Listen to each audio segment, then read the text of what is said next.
Hi guys. Tonight we wander into the kind of darkness that makes your breath look like smoke and your eyelashes freeze together if you blink too slowly. You imagine stepping out into a world so still, the air itself feels alive, whispering in the timbers of an old cabin. Tonight we talk about cold, and about the people who knew it better than any of us ever will. The pioneers, the settlers, the wanderers who slept beneath frost-covered rafters and woke up surrounded by silence so thick it felt like a wall. You probably wouldn't survive this, not without a dozen gadgets and a pile of fleece. So, before you get comfortable, take a moment to like the video and subscribe, but only if you genuinely enjoy what I do here. And as always, tell me where you're listening from and what time it is for you right now. Now, dim the lights. You trudge through the brittle snow, every step making a sound like crushed sugar. The horizon is a pale stripe between black trees and grey sky. There's no traffic hum, no electric buzz, just the whisper of wind and the creak of frozen leather. This is how the pioneers began their mornings, measuring survival by the sharpness of air in their lungs. When they said it was biting cold, they meant it literally. Skin cracked, lips split, and the smallest mistake, a wet mitten, a lost ember, could end a life by dawn. Still, they adapted. You can picture an early settler kneeling beside a fire pit, palms hovering over the thin blue flame. He knows the difference between a cold that means bundle tighter and a cold that means move the livestock now. Their senses tuned to frost the way modern ears tune to traffic.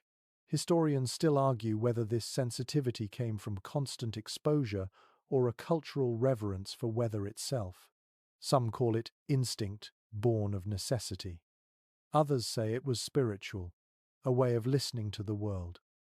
What's undeniable is that pioneers read the air like a book.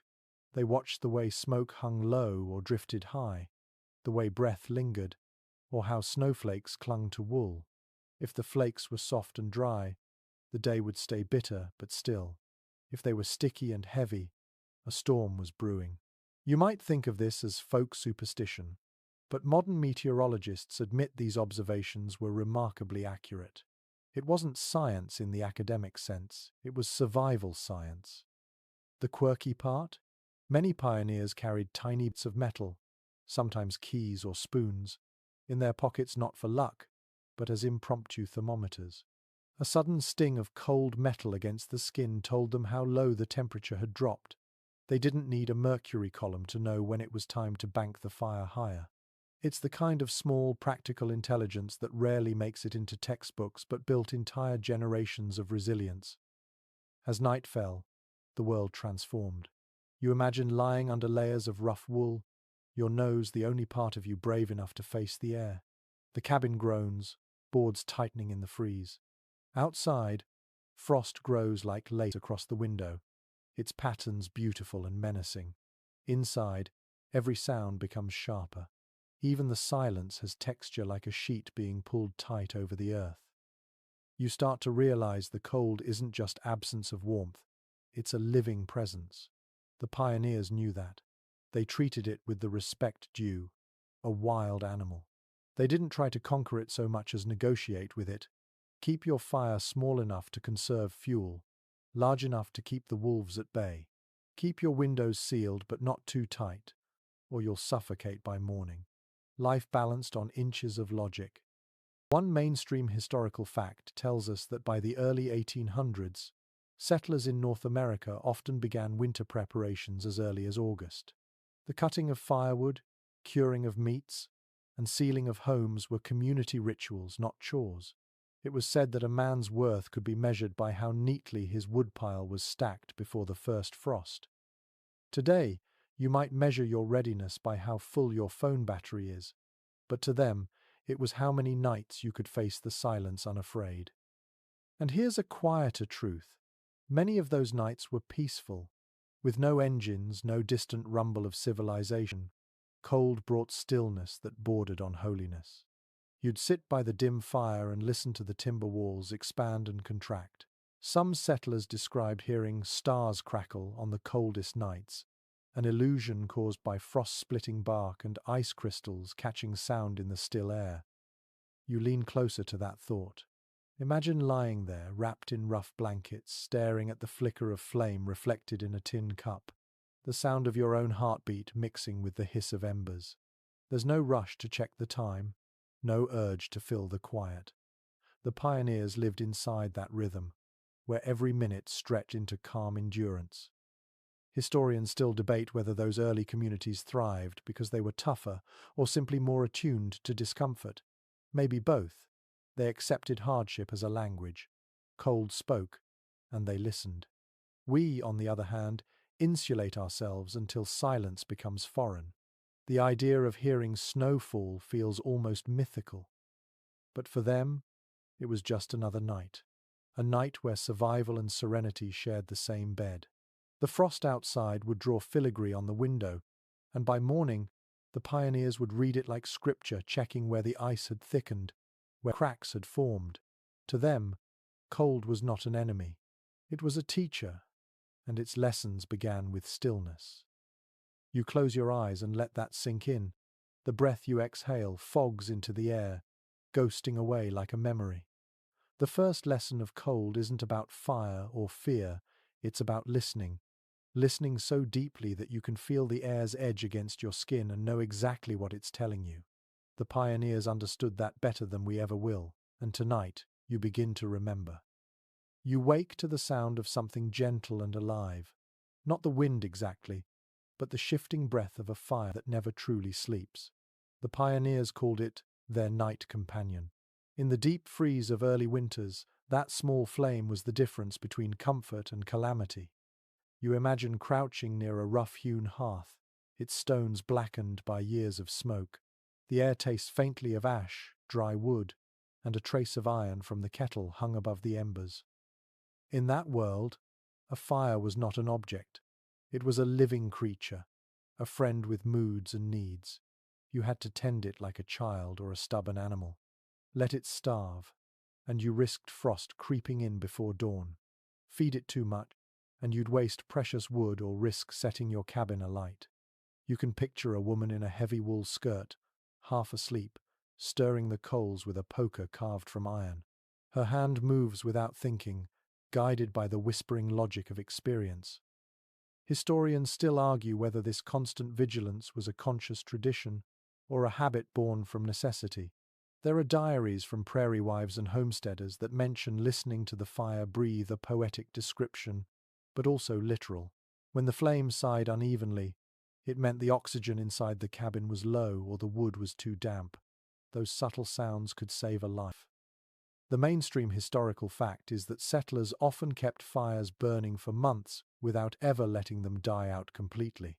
In regions of northern Europe and early America, a household flame was passed from one generation to another.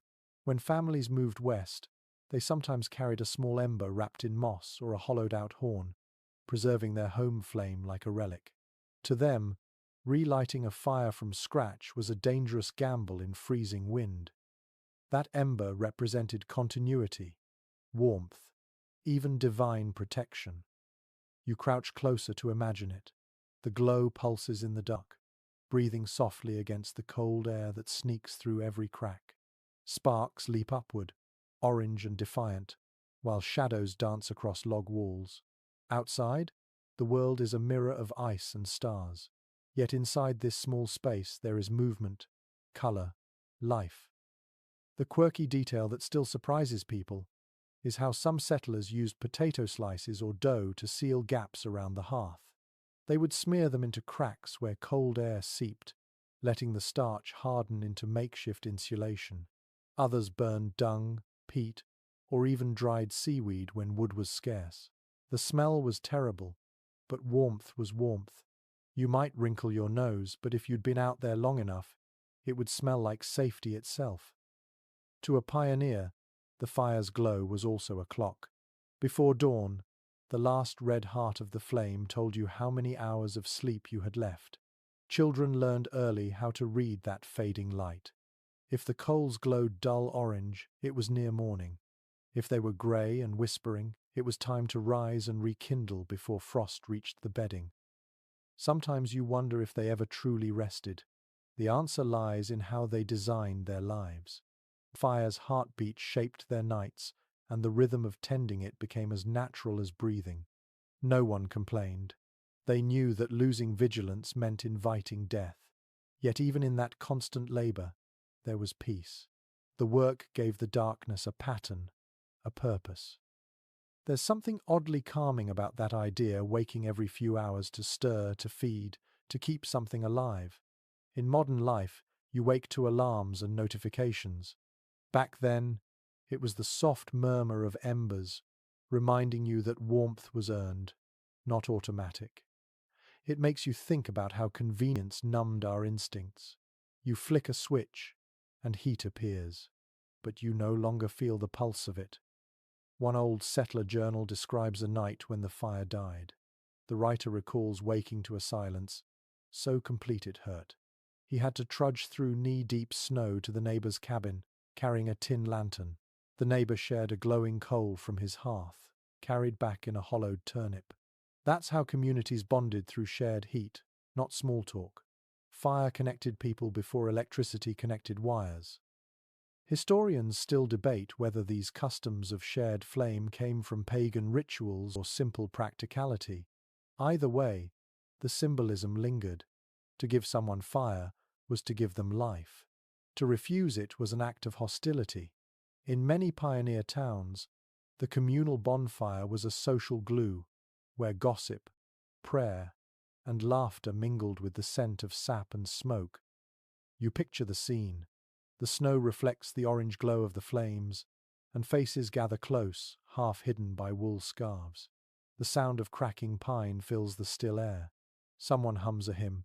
Someone else tells a story about frost spirits. Even skeptics listened, because in that endless white, imagination was as necessary as fuel. A modern scientist might point out that the radiant heat of a fire doesn't just warm bodies, it alters mood. The steady flicker stimulates relaxation responses, lowers heart rate, and slows thought. Pioneers didn't have the vocabulary for neurochemistry, but they knew its truth in their bones. They called it peace fire, a word that shows up in letters from Scandinavian immigrants. The longer you stare into that imagined fire, the more it feels alive. You sense how fragile yet enduring that warmth must have seemed in the dead of winter. The pioneers didn't simply burn wood. They burned anxiety, loneliness, and fear. Every pop of the flame was a small defiance against the void outside. So you sit with them for a while in your mind, feeling the quiet contentment of people who earn their comfort one ember at a time. The fire shifts, sighs, and stretches. Someone stirs, pulls a blanket tighter. The night carries on, the flame breathing softly, never truly asleep. You wake before sunrise, wrapped in layers that scratch, itch, and smell faintly of smoke. The cold presses in from every wall, but you are still alive, cocooned in the ancient logic of fabric and instinct. The pioneers understood that warmth was not a luxury. It was an art form.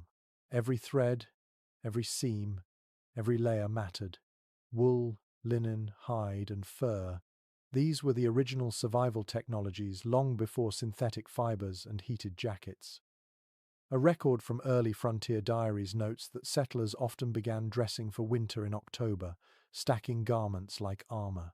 First came a linen shirt, then a wool vest, then a hide jerkin, and finally a greatcoat heavy enough to stand upright on its own. Each layer trapped air, the invisible insulation that made the difference between shivering and sleeping. They didn't think in Celsius or Fahrenheit. They thought in breaths and heartbeats. Could you feel your fingertips? Could you breathe through the scarf without icing your lashes? That was their weather report. It's easy to imagine the sensory world of those clothes. The squeak of frozen leather, the soft crackle of wool stiff with frost, the faint animal musk of a fur collar. Each garment carried the memory of the creature it came from, and that connection mattered. Settlers would speak of a living warmth, a belief that wearing hide or fur retained the spirit of the beast's endurance. Whether or not that was true, the psychology of it gave strength when temperatures sank below human comfort. One curious detail tucked into old letters tells of settlers using newspaper as an extra layer beneath their clothing. The ink smudged their skin, but the paper trapped heat surprisingly well. Some even stuffed straw or dried grass between shirts and coats, creating a rustling temporary padding. It was noisy, awkward, and utterly effective. Survival rarely looks elegant. Researchers today still discuss how pioneers managed moisture control without modern waterproofing. The answer lies in rhythm. They learned not to overheat. Sweat was an enemy, freezing quickly and stealing body heat. To stay alive, you learned to move at the pace of endurance, not speed. Trappers and explorers practiced cold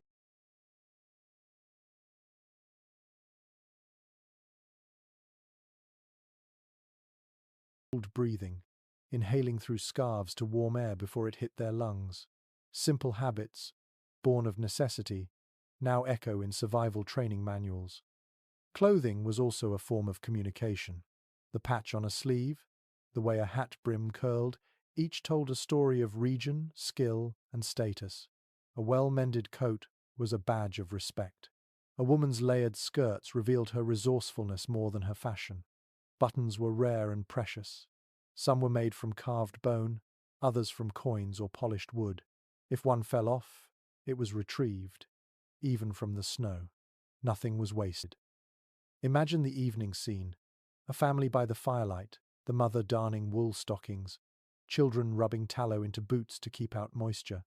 The smell of lanolin fills the air, sticky and earthy. Outside, the wind howls against the shutters, but inside, hands move with quiet purpose. These were not just chores, they were nightly rituals of survival. One overlooked account from the Northern Territories describes frost-walking suits, outfits of layered fur and wool, so thick that wearers moved like statues. People laughed at their own stiffness, calling it the bear dance.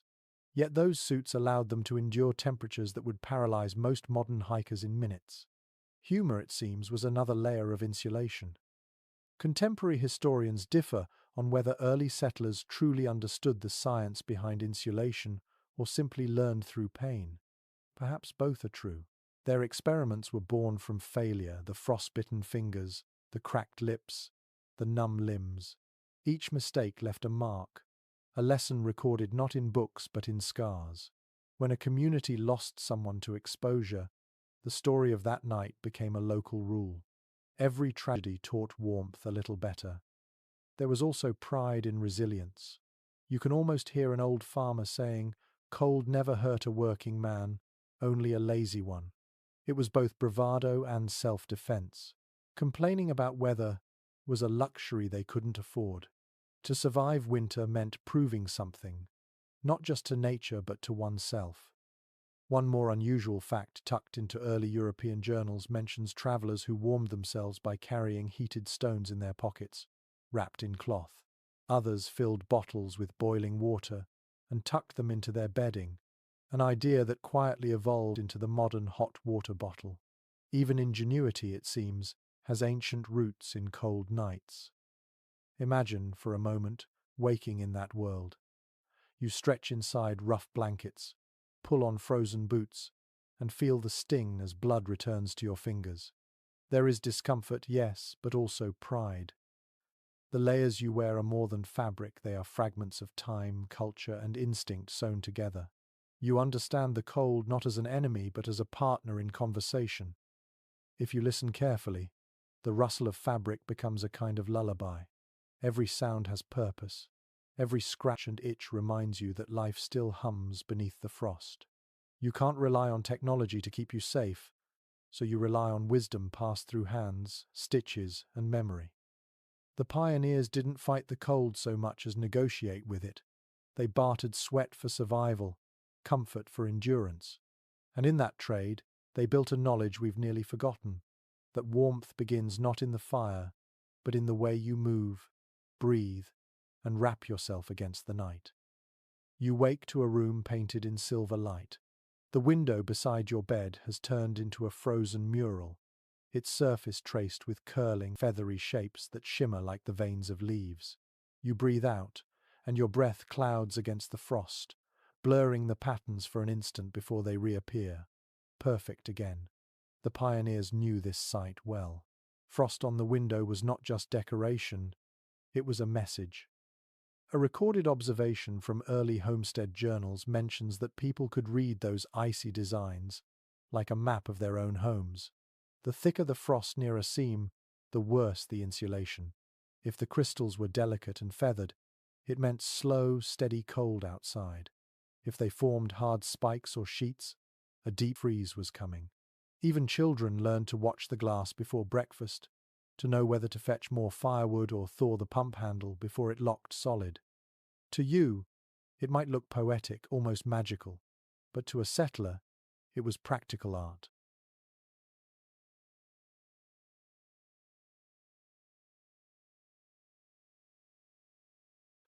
They called it window weather.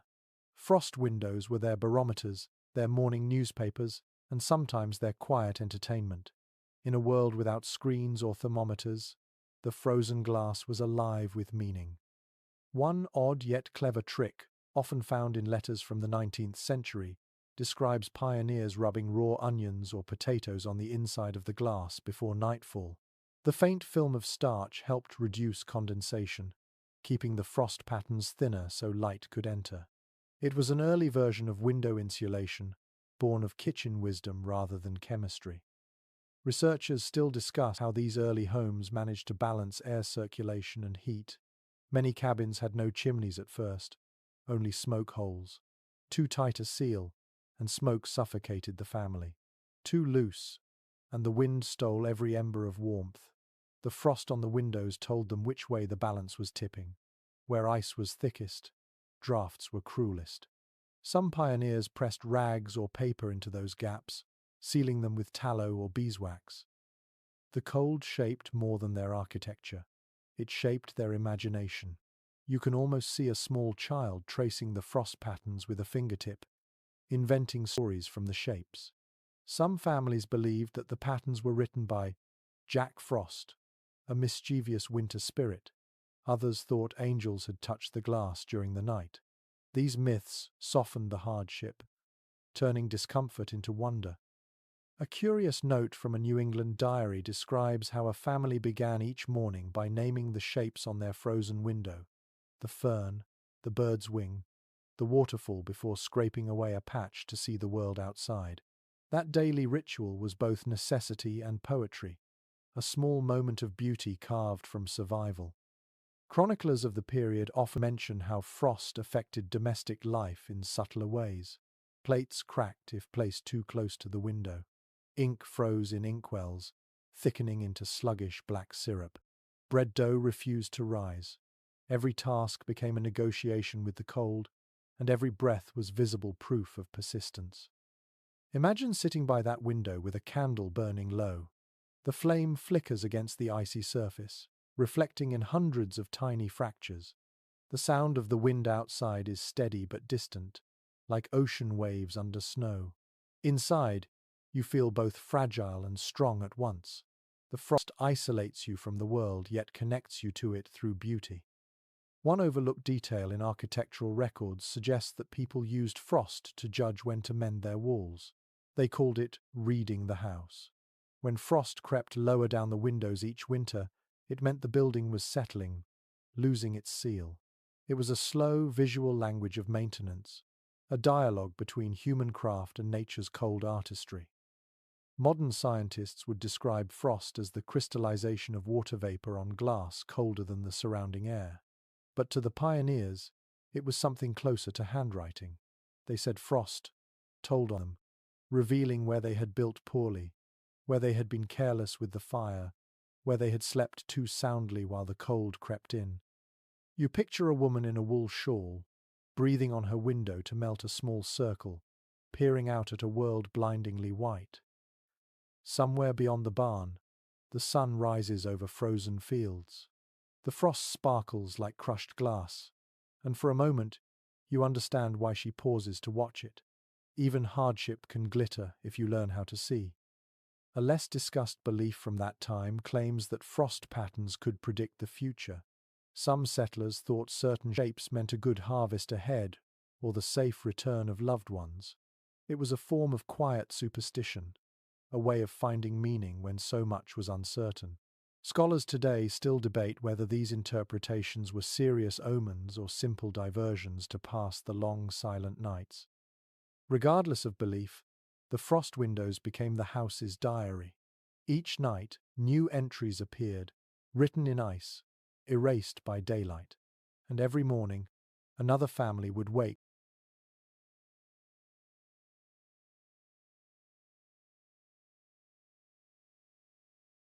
to read the story written across their glass. You run your hand along that imaginary frost now. It feels cold enough to sting, yet delicate enough to shatter at a touch. The pioneers lived with this fragility every day, reading beauty and danger from the same window pane. We forget that cold once had handwriting, that silence once spoke in crystal script. The pioneers never did. The cabin air feels close but alive, scented with smoke, wool, and the faint sweetness of drying apples. You can hear breathing all around you, soft and steady, layered beneath the sound of logs shifting in the stove. This was the music of winter life among pioneers, a symphony of warmth made not just from fire, but from each other. The economics of body heat governed their survival. A record from mid-19th century farm accounts reveals that many families built their homes with shared sleeping quarters, not only out of modesty or space limitations, but to conserve heat. The warmth of 5 or 6 people under one low ceiling meant a fire could burn lower through the night. Heat was a currency. Bodies were its savings banks. The family's position in bed sometimes followed hierarchy: parents in the center, children at the edges, and the oldest nearest the drafty walls. You can imagine it now: quilts stitched from worn dresses, sheets thick as rugs, and a smell of human closeness impossible to forget. The pioneers did not talk about personal space. They talked about keeping their toes. One unusual domestic custom mentioned in rural diaries describes how families placed warm stones wrapped in flannel at the foot of the bed. In the morning, those same stones were dropped into buckets of cold water to keep from cracking, ready to be reheated for the next night. Nothing went to waste. Even warmth was recycled. Architectural historians have noted that many log cabins and early prairie homes were deliberately built low and compact. The ceilings pressed down like protective hands, trapping every wisp of heat. The windows were small, often double-paned with oiled paper instead of glass.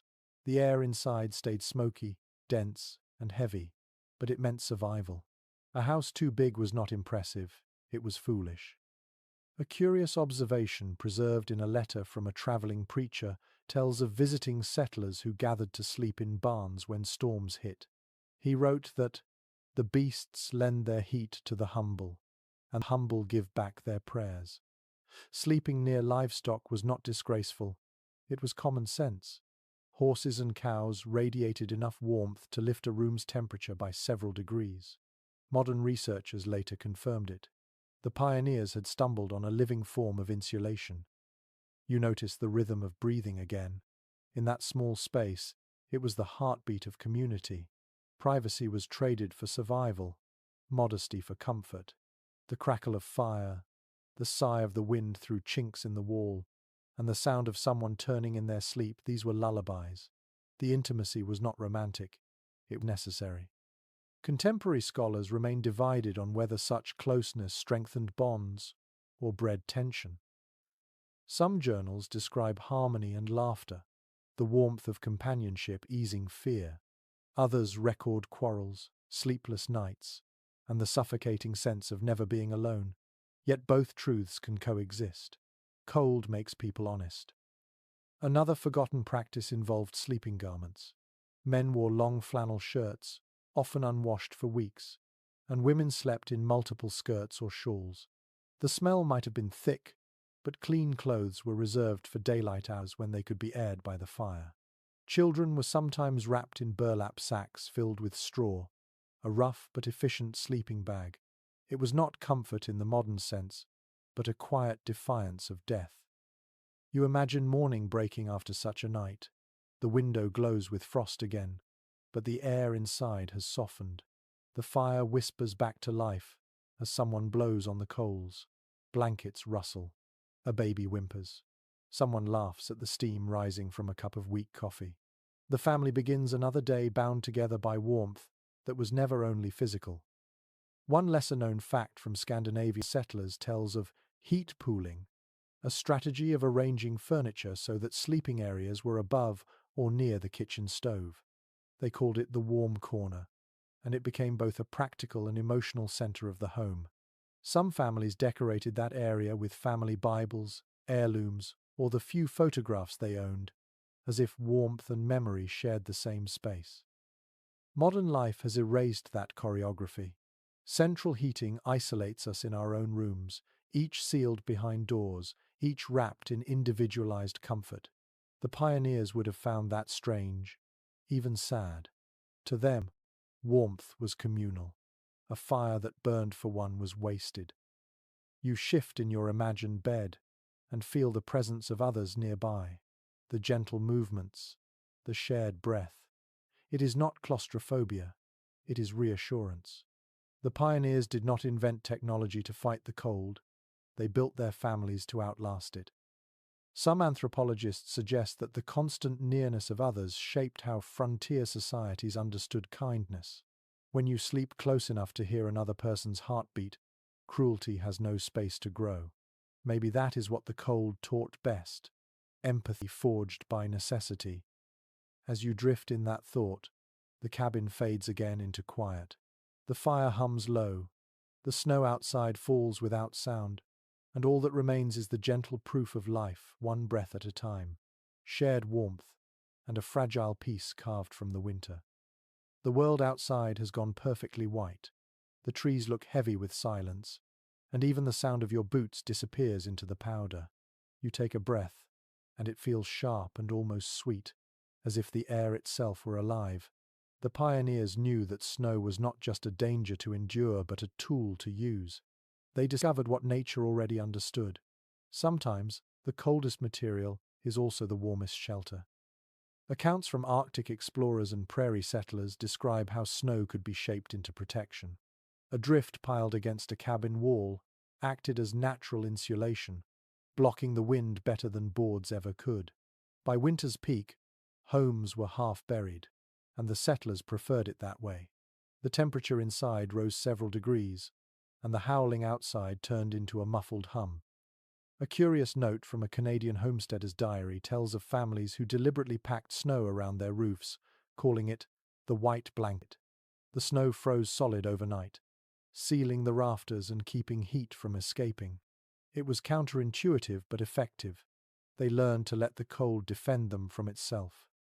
You picture it now, a small log cabin almost invisible under layers of snow, smoke threading through a narrow chimney, light flickering through frosted glass. Inside, it is dim and hushed, the air damp but safe. When the wind rages, the snow absorbs the fury like a quilt of silence. You feel the warmth differently in that world. It is not comfort, but survival wrapped in stillness. An interesting practice among early trappers was the building of snow huts, temporary domes carved from packed ice. The Inuit had perfected this long before Europeans arrived, but settlers adopted the technique quickly. They discovered that the inner surface of a snow hut could reach just below freezing, while outside temperatures dropped far lower. A candle or a single person's body heat could make the difference between frostbite and rest. Some journals mention that when settlers traveled long distances by sleigh, they would dig shallow trenches in snowbanks and line them with evergreen branches. Covered with an extra layer of snow, those makeshift shelters became warm enough to sleep in. One traveler wrote that, "The snow was my ceiling, my enemy turned friend." His handwriting shakes from cold, but his admiration is clear. Modern researchers still puzzle over how quickly humans learn to trust snow, a substance both deadly and life-saving. It reflects light so fiercely that it blinds, yet it muffles sound until even fear grows quiet. Settlers came to recognize its moods. The crisp squeak of dry frost underfoot meant safety, while the sticky silence of wet snow warned of storms. There was also a spiritual side to this understanding. Some families saw snow as a purifier. They placed bowls of it near windows, letting it melt for drinking water, believing it carried freshness from the sky. Old wives' tales claimed melted snow could cleanse the body or soothe burns. One herbalist's journal from 1832 speaks of using snow water in early medicine, cooled to numb pain before amputations. Primitive cryotherapy, long before the word existed. Not every experience was so serene. In sudden blizzards, snow turned from ally to assassin in minutes. Whiteout conditions erased all direction. People told of walking in circles only steps from their cabins. Some tied ropes between doors and barns so they could find their way home in zero visibility. One farmer's note says, "The world was gone, and only sound remained." The sound he meant was the dull roar of wind over snow, a living heartbeat of winter. Despite the danger, snow taught pioneers patience. They learned that rushing through a storm meant death, waiting meant wisdom, the quiet enforced reflection. You can almost feel it, the sense of surrender as the flakes pile up, each one unique and yet identical, covering the harsh world in gentleness. Children, of course, loved it.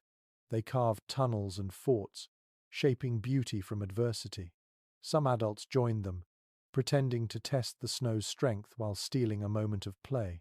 One lesser-known story from Wisconsin tells of a frontier pastor who built his Sunday pulpit entirely from packed snow, preaching until it melted into puddles around his boots. Faith, humor, and frost often met in the same place. Contemporary historians often differ on whether such adaptation to snow was instinctive or inherited from older European traditions. In truth, it was both. People remembered old-world customs of straw thatching and earthen insulation, then learned new lessons from the lands they claimed. The fusion of those traditions became the architecture of endurance. As night falls in your imagination, you step outside that cabin again. The snow reflects starlight so clearly it glows blue. You listen, and the world gives nothing back but silence. Every sound is distant, slowed, absorbed. You realize how fragile modern comfort feels compared to this peace. The pioneers did not fear silence. They lived inside it, knowing that beneath their frozen walls, warmth was always waiting if they respected the cold enough to use it wisely. You kneel, press your glove into the snow, and lift a handful. It sparkles between your fingers, cold enough to burn, soft enough to melt at your touch. You begin to understand what they did. Cold is not absence. It is the presence of something ancient, something honest. The pioneers listened, and the snow listened back. The room feels alive with your own breathing. Each inhale lifts a faint mist into the dim air, a little cloud that fades before reaching the rafters. You listen, not to the wind or the stove, but to that rhythm inside your chest. The pioneers paid close attention to their breath. In a world without thermostats or climate control, breath itself became a kind of weather report. A note from an 1822 homesteader's letter explains that people often judged the night's danger by how far their breath drifted before it vanished. If it lingered too long, the air inside was heavy and stale, meaning smoke and dampness were trapped. If it vanished quickly, the room was too dry and heat was escaping. Without knowing it, they were early students of condensation and airflow. Inside those log cabins, the dance between heat and moisture shaped life. Steam from cooking, sweat from labor, and the quiet breath of animals all clung to the walls and windows. On the coldest mornings, a thin glaze of ice would form inside as well as out. You can almost see it, frost growing along the ceiling beams like delicate lace, melting only when the first fire caught again. One curious entry from a frontier journal describes how settlers would sometimes hang damp cloths near their beds to catch condensation overnight. In the morning, they wrung out the water, a small way to keep humidity balanced so throats did not burn and lips did not split. They did not have words like moisture control, yet they managed it with instinct. Another practice that might sound strange to modern ears involved sleeping with mouths covered by scarves. Some pioneers called this night wrapping. The goal was simple: to warm the air before it entered the lungs, reducing the risk of coughing or frostbite on the lips. Even today, mountaineers use a similar trick. It was one of those small, inherited pieces of wisdom passed between generations without fanfare. Researchers who study historical domestic life point out that pioneers unintentionally mastered what we now call passive ventilation. The cracks between logs, the uneven seams, even the gaps around windows created a slow exchange of air. It prevented suffocation and reduced mold in rooms that were otherwise sealed tight against the cold. It is a reminder that imperfection was sometimes the best design. Imagine sitting quietly in that space at night, hearing nothing but the faint drip of meltwater from the roof and the soft breathing of others nearby. There is a serenity in it, the kind of peace that comes only from rhythm and repetition. Every exhale rises, joins the low smoke near the ceiling, and becomes part of the cabin's life. A rarely mentioned belief from mountain communities claimed that the breath of sleeping people could feed the fire's spirit. Families sometimes kept an ember burning near their beds, not only for warmth but for this symbolic exchange. The fire breathed, they breathed, and the cycle continued. Whether that was superstition or poetry hardly matters. It gave meaning to the smallest act of survival. Modern scholars still discuss how such environments affected health. Some argue that the smoky interiors led to lung diseases, others that the constant exposure to cold, fresh air through small gaps strengthened immune systems. Perhaps both are true. In either case, the pioneers lived with a level of intimacy with air itself that we can hardly imagine. There is something deeply human about that connection. The breath fogging the window each morning reminded them they were still alive. In winter, you could see proof of existence with every exhale. Children laughed at it, pretending to puff smoke like giants. Adults found comfort in the same sight, even as their joints ached and their fingers numbed. An overlooked piece of correspondence from a traveling schoolteacher mentions how she used the frost on her breath to entertain her students, blowing onto glass to make patterns before lessons. They learned letters in the fog, she wrote, and for a moment the cold became a friend. Education and warmth intertwined in the simplest of gestures. Now imagine stepping outside before dawn. Your breath plumes upward and vanishes into the starlight. The air smells clean, almost metallic. The silence is so deep you can hear the faint crackle of frost forming on your coat. You realize that to breathe here is to participate in the same ritual as those before you. Every breath is borrowed heat, every exhale a quiet surrender to the cold. The pioneers did not have words for oxygen levels or humidity balance, but they understood equilibrium in practice. Their survival depended on it. Breath too heavy, and you suffocate.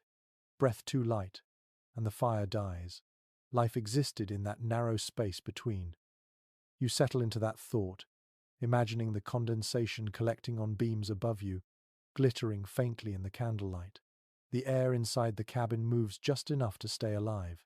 In that gentle movement, you feel the hidden wisdom of people who learn to live by listening not to machines or numbers, but to the sound of their own breathing. Morning comes quietly, the kind of grey light that barely touches the snow. You can smell damp earth beneath the floorboards and hear a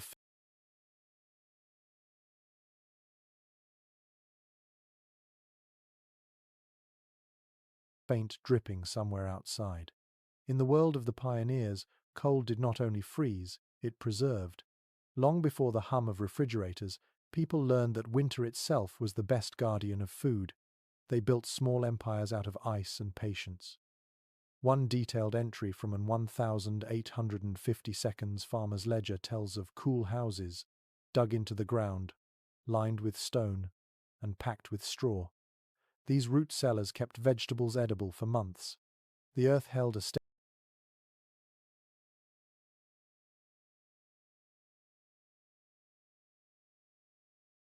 temperature, cool enough to prevent spoilage, but warm enough to keep potatoes from turning to stone. Inside those low, damp chambers, the scent of soil and onions mingled with the faint sweetness of stored apples. The air was heavy, but it smelled like survival. Settlers also became masters of timing. They knew that cutting ice from ponds in the heart of winter was not a luxury. It was a future. Whole communities would gather for the ice harvest. Men sawed blocks from frozen lakes while horses dragged them to shore. Women packed the pieces into sawdust-lined pits or ice houses built beside barns. That stored ice could last through summer if handled correctly. One remarkable note from a Boston merchant's correspondence describes how such ice was shipped as far as the Caribbean and India.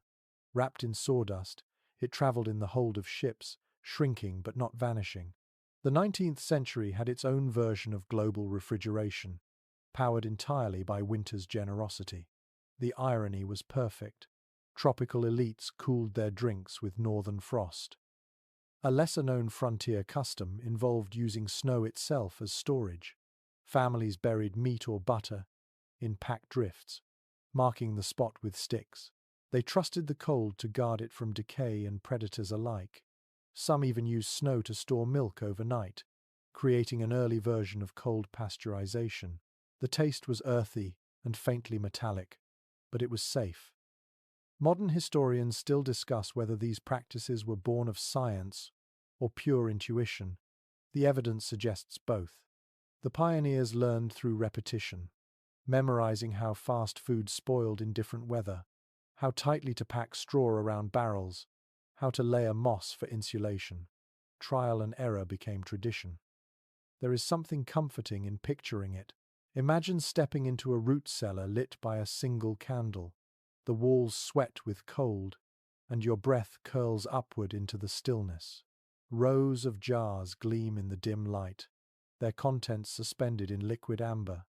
You can almost taste the salted beans and smoked meats waiting for spring. The silence there is absolute, the air faintly sweet with fermentation and frost.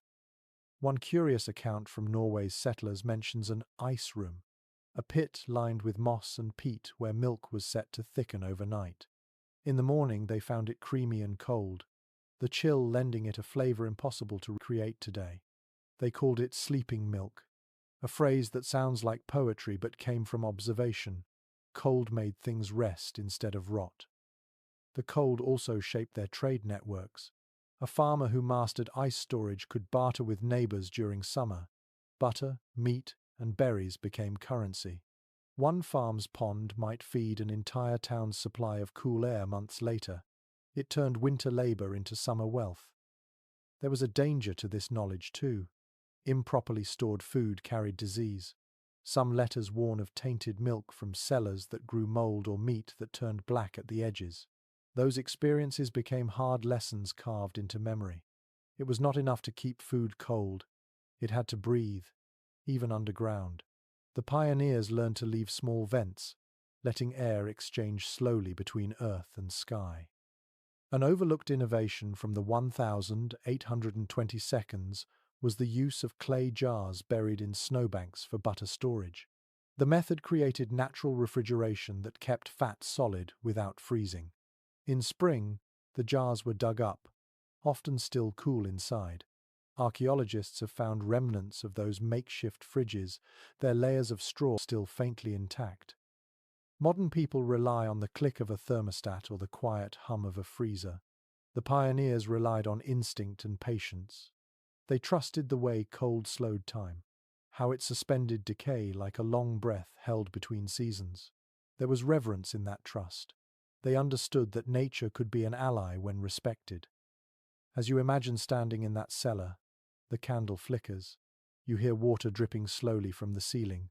The cold seeps into your boots, but it feels like a living thing, not a threat. Everything around you is suspended in waiting. Apples sleep in wooden crates, potatoes breathe through straw, jars murmur softly as gases escape their lids. This stillness is both science and faith. When you climb back into the open air, the cold rushes against your face like a greeting. Above you, smoke curls from chimneys, and the scent of preserved meat drifts faintly through the wind. The pioneers did not fight the cold, They made peace with it. They learned to let it do their work while they rested. You stand there for a moment, letting the air bite at your cheeks, and realize the beauty of that forgotten wisdom. Cold is not the enemy of life. It is its guardian, holding time still until we are ready again to begin. The day brightens, and the sunlight pouring through the frost-covered window smells of pine and smoke. You notice something unusual for such a harsh environment. The crisp air feels cleaner than you expect. The pioneers believed winter was not just a time to endure, but a time to purify. When the world froze, they saw a chance to reset everything from their homes to their own bodies. Letters from early settlers mention how winter was often called the cleansing season. The cold halted decay, slowed disease, and made the air taste new. People waited for frost before fumigating homes, washing clothes, and airing out bedding. They would open windows wide, letting frigid wind sweep through rooms, trusting the cold to chase away sickness. It was an act of faith as much as hygiene. One domestic guide from 1842 recommends placing quilts and wool garments outside on the snow for an hour at midday. The cold, the author wrote, kills the unseen creatures that feast upon cloth. Today, we know she meant lice and mites, but to her, frost was a kind of invisible soap. The same method was used for books, letters, and even musical instruments. A few minutes in the open air made them smell clean of the year. A curious detail found in a New Hampshire widow's journal tells of scrubbing the floors with snow packed into cloth. The melting ice lifted dirt as it vanished, leaving wood pale and dry. She called it washing with silence. It was both work and meditation, a slow ritual of cleansing that left behind not perfume but peace. Medical records from frontier towns show that people noticed a pattern: fewer illnesses in winter. They did not understand bacteria, but they noticed that frost brought health. Cold baths, snow rubs, and icy walks became forms of rustic therapy. One traveler wrote that dipping his face into snow tightened the spirit. Others swore by drinking melted icicles as a cure for sore throats. Modern science might roll its eyes, yet cryotherapy and cold plunges echo that same intuition. The cold even cleaned the air itself. Without modern pollution, smoke from chimneys hung briefly before the frost captured it, pressing it down. The sky seemed sharper, the stars closer. Settlers often wrote about winter light as if it had healing powers. It bleached sickness from the world, at least in their minds. There were strange customs, too. Some families left their mattresses outside overnight once a month in the dead of winter. They believed moonlight and frost together could renew the fiber. Others placed spoons or scissors on windowsills to let the metal rest. These gestures seem quaint now, but they reveal something profound. The pioneers trusted nature to do what medicine and machines could not. Researchers studying domestic traditions have found that the act of cleaning in winter was not just practical but psychological. It was a moment to reclaim control in a season that took control of everything else. When you scrubbed the walls or shook out quilts into the snow, you weren't just removing dust, you were pushing back against the vastness of the cold. You were saying, quietly, that life still belonged here. Imagine the sight of clotheslines strung between frozen trees, linens snapping like sails in the wind, their surfaces stiff with frost before softening again. The sound was delicate, almost musical, fabric striking ice with each gust. Inside, the scent of thawed cloth filled the room, a smell clean enough to taste. A lesser-known account from Russia's Siberian settlers tells of using snow as soap. They rubbed it through hair, on faces, on hands hardened by labor. The skin turned pink, almost painful, but afterward felt new. They claimed it woke the blood. You can imagine the sting, the shock, and then the calm that followed. Modern observers might laugh at the idea of washing with snow, yet the pioneers lived in harmony with cycles we barely notice. They did not wait for spring to feel renewal. Winter itself offered that transformation. It stripped the world to its essentials, left everything bare, and in that bareness was clarity. Inside those tiny cabins, after days of cleaning, there must have been a peculiar satisfaction. The air would feel sharp, the floorboards gleam faintly with frost water, the blankets smell faintly of pine and cold. People sat by their stoves and breathed deeply, not just from warmth but from accomplishment. Their homes were smaller than ours, but their sense of space was larger because they lived in rhythm with the season. Some anthropologists believe that this connection to seasonal cleansing shaped early frontier spirituality. The idea that winter could purify both body and soul made hardship meaningful. Cold was not punishment. It was renewal disguised as difficulty. As you imagine that, the scent of clean frost and smoke fills your lungs. You can almost feel the chill on your face, the faint sting that wakes you from the inside out. The pioneers may not have had antiseptics or air filters, but they understood something elemental. When the world froze, it did not die. It rested, reset, and prepared to begin again. You sit quietly in that understanding, feeling the stillness settle around you. The air in your mind clears, the noise falls away, and even now, you can sense the peace those people felt after a long day of washing, shaking, and breathing in the clean silence of the frozen world. The scent reaches you before the warmth does. It is smoke, rich and layered, filled with pine resin, oak sap, and the faint sweetness of burning bark. To a pioneer, that smell meant safety. A home without smoke was a home in danger. You could almost hear the sigh of relief when the chimney caught and the first curl of grey lifted into the sky. Letters from the 1800s often begin with a line about the fire. The smoke draws well today. That was more than small talk. It was a sign that life continued smoothly. A good fire meant a good roof, dry wood, and lungs that could breathe without choking. Smoke carried meaning in every wisp. A particularly vivid description in a prairie journal explains that each type of wood told its own story in scent and color. Hickory burned bright and steady, oak gave slow, deep heat, and birch snapped like tiny fireworks. Pine smoked thick and aromatic, filling every seam in the cabin with perfume. The smell clung to clothes and hair, following people wherever they went. Even years later, returning travelers could identify home by the faint ghost of that same scent on their belongings. One interesting domestic observation from a settler's wife describes how they judged the weather by the way smoke behaved. If it drifted downward, snow or rain was on the way.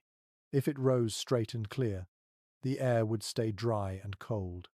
Before thermometers or barometers, they read the sky through their chimneys. A curious trick found in a New England notebook tells of mixing dried herbs with wood chips to scent the room.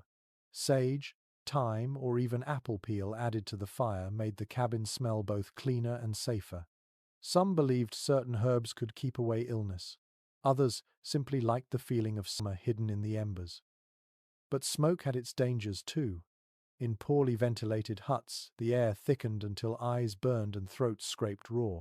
Many early families suffered from what they called the black cough, caused by constant exposure. Modern researchers identify it as early lung disease, yet to the pioneers, it was just the price of survival. Despite that, no one truly hated smoke. It was too essential. The smell meant warmth, cooking, company. Children fell asleep to it. Travelers could find their way home by it. Some families even claimed each household had its own smoke signature, a distinct blend of wood, air, and resin. You could tell who was burning what from a mile away.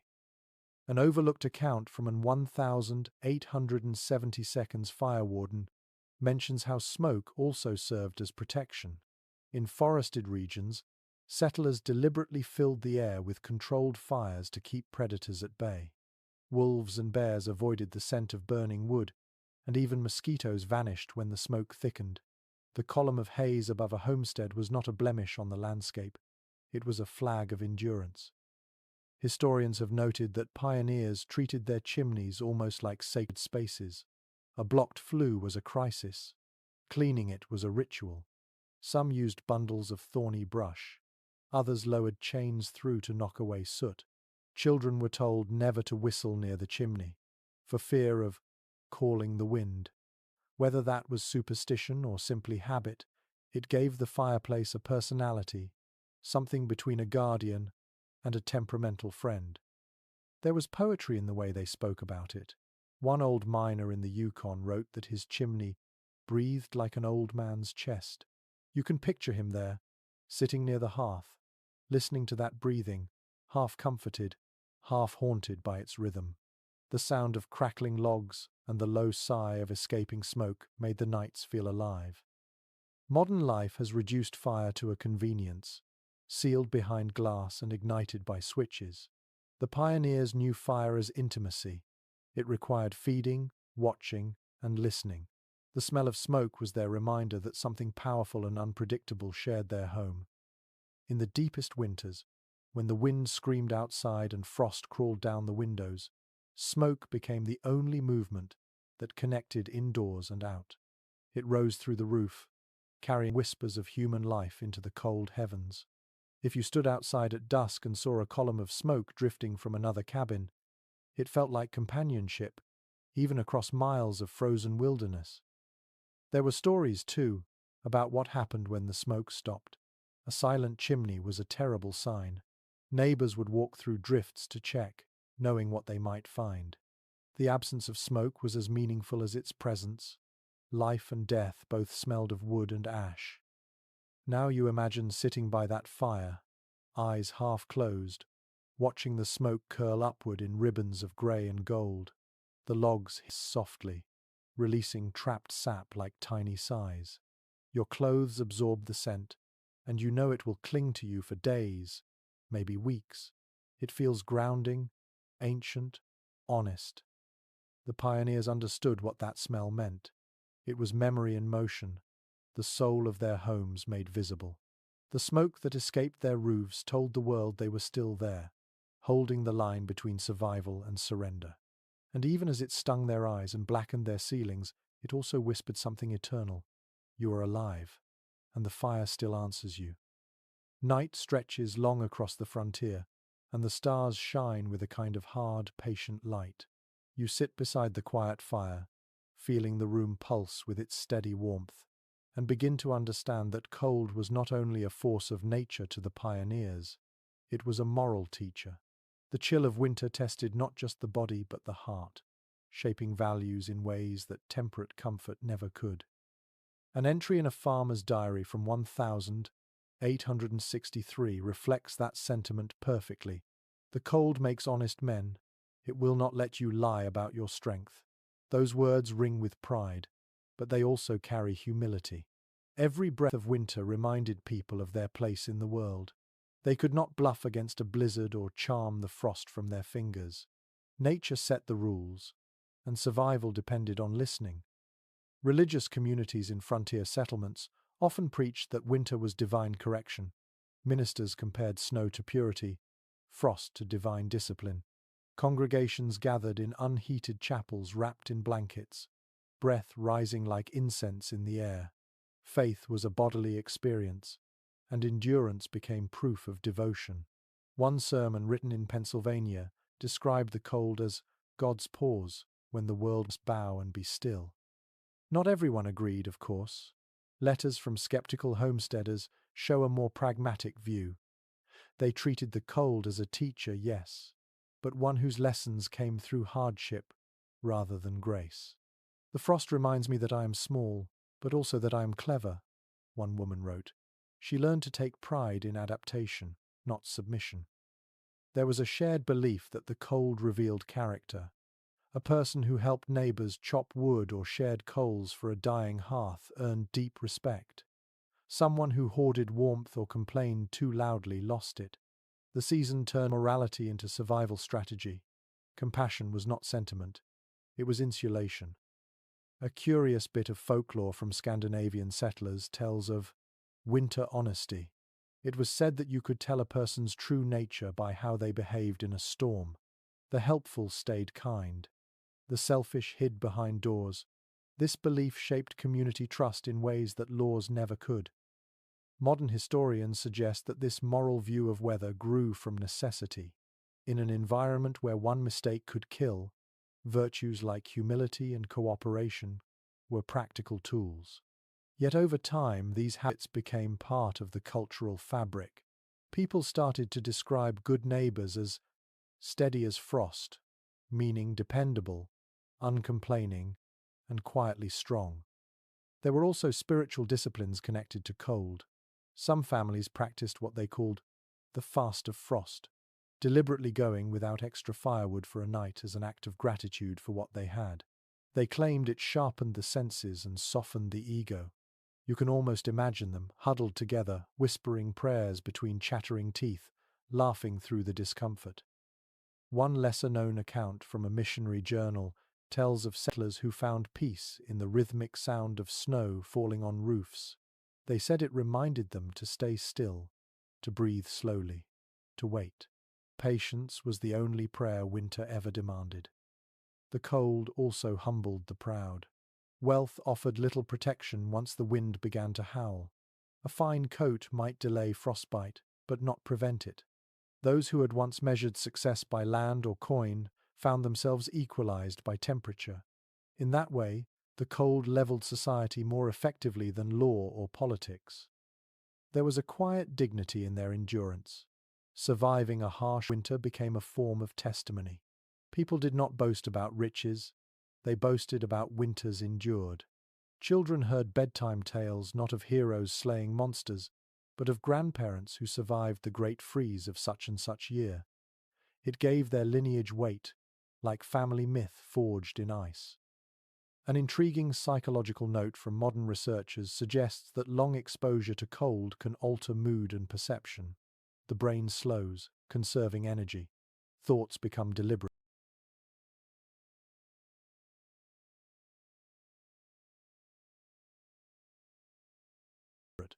Words sparse. The pioneers called it winter mind. They valued it. In that calm they found focus and introspection. Some even wrote that clarity came only when the world froze quiet. Imagine sitting there, wrapped in wool, the sound of the wind rattling through cracks in the wall, knowing that you are alive because you listened, prepared, and endured. The lesson of cold is patience, and the pioneers learned it deeply. They found morality not in grand declarations, but in small, repeated acts of endurance. Chopping, mending, sharing, surviving. You can feel it even now if you close your eyes, the quiet pride that comes from holding still in a harsh world. The pioneers would have recognized that feeling instantly. To them, warmth was not simply comfort, it was virtue made visible. They did not ask for ease. They asked for strength enough to keep the fire alive until spring.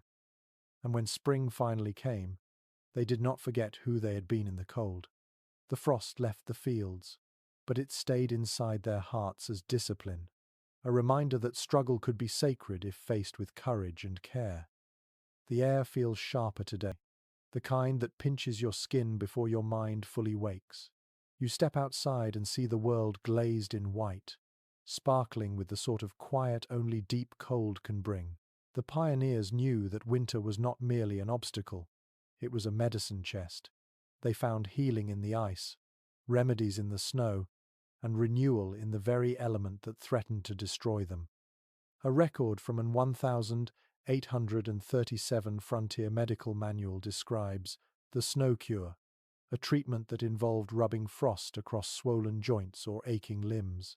The text explained, in plain script, that cold tightens the flesh and drives out the pain. The logic was crude, but in its simplicity, there was truth. Modern cryotherapy echoes the same idea, though wrapped in chrome and science. The pioneers already understood what doctors later named circulation therapy. One curious recollection from a mountain trapper's diary mentions packing snow around his twisted ankle and sleeping with it all night. He wrote that the swelling shrank by morning and the pain had gone silent. He also noted that he dreamed vividly, as if the body and mind cooled together. The idea that cold affected not just muscles but dreams fascinated many. Some claimed that sleeping in frigid rooms made their thoughts clearer, their tempers calmer. Women on the frontier also found ways to use ice medicinally. Letters from Minnesota settlers describe collecting snow water to wash the face and eyes. They believed it kept the skin young and reduced headaches. Mothers pressed cold cloths soaked in melted frost to children's foreheads during fevers. Even without understanding inflammation, they knew that cold slowed the fire within. Travelers carried little pouches of ice wrapped in cloth to soothe bruises or burns. When no ice was available, they used river stones cooled in snow. Each method came from observation, not instruction. People learned from nature's rhythm, paying attention to how quickly pain faded when the body met cold air. A rare account from a frontier doctor reveals another strange practice. Patients were sometimes made to breathe cold air deeply before sunrise, believed to shock the lungs awake. He insisted it strengthened the chest. Modern pulmonologists might smile at the superstition, yet fresh air therapy became a cornerstone of later sanatoriums. The pioneers did not separate medicine from daily life. Cold was woven into every routine. They drank snowmelt flavored with pine needles to ease sore throats. They bathed feet in icy water to prevent infection after long treks. Some even believed that eating a handful of clean snow could steady the heart. Whether placebo or truth, the ritual offered comfort. Researchers exploring historical health customs point out that early settlers practiced temperature therapy instinctively. When illness came, they alternated between fire and frost. Fevers were treated by rubbing snow on wrists and ankles, then wrapping the patient in warm blankets. The cycle continued until the body found balance. They called it chasing the heat. There was symbolism in it too. Cold represented renewal. When crops failed or animals died, people spoke of letting the frost take the sorrow. They believed that grief, like sickness, could freeze and shatter under enough winter air. In communities where life and death sat side by side, that belief mattered. One peculiar note from an herbalist's notebook mentions keeping vials of melted snow labeled by date.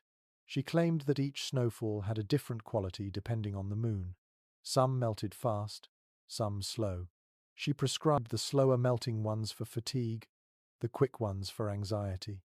To modern eyes, it reads like magic, yet her patients swore by it. Modern scientists still debate how much of this frontier medicine worked in measurable ways. The line between superstition and intuition was thin. What cannot be denied is that the cold forced observation. When you live with nature as closely as they did, every flake and breeze becomes a teacher. You can imagine sitting in that small cabin, a child coughing in the corner, the mother lifting a bowl of fresh snow and waiting for it to melt into clear water. The father tends the fire. The air crackles with both smoke and prayer. When the snow finally softens into liquid, she dips a cloth, lays it on the child's brow, and hums quietly. Outside, the storm rages. Inside, healing feels close enough to touch. It is strange, isn't it, how we forget the simplicity of such acts. Today we buy bottles labeled cold therapy gel, sterile and perfect. The pioneers trusted the world itself to provide the same medicine for free. They respected pain as part of the cure, not something to erase. When morning comes, the frost on the window glows with soft light. The air feels new again.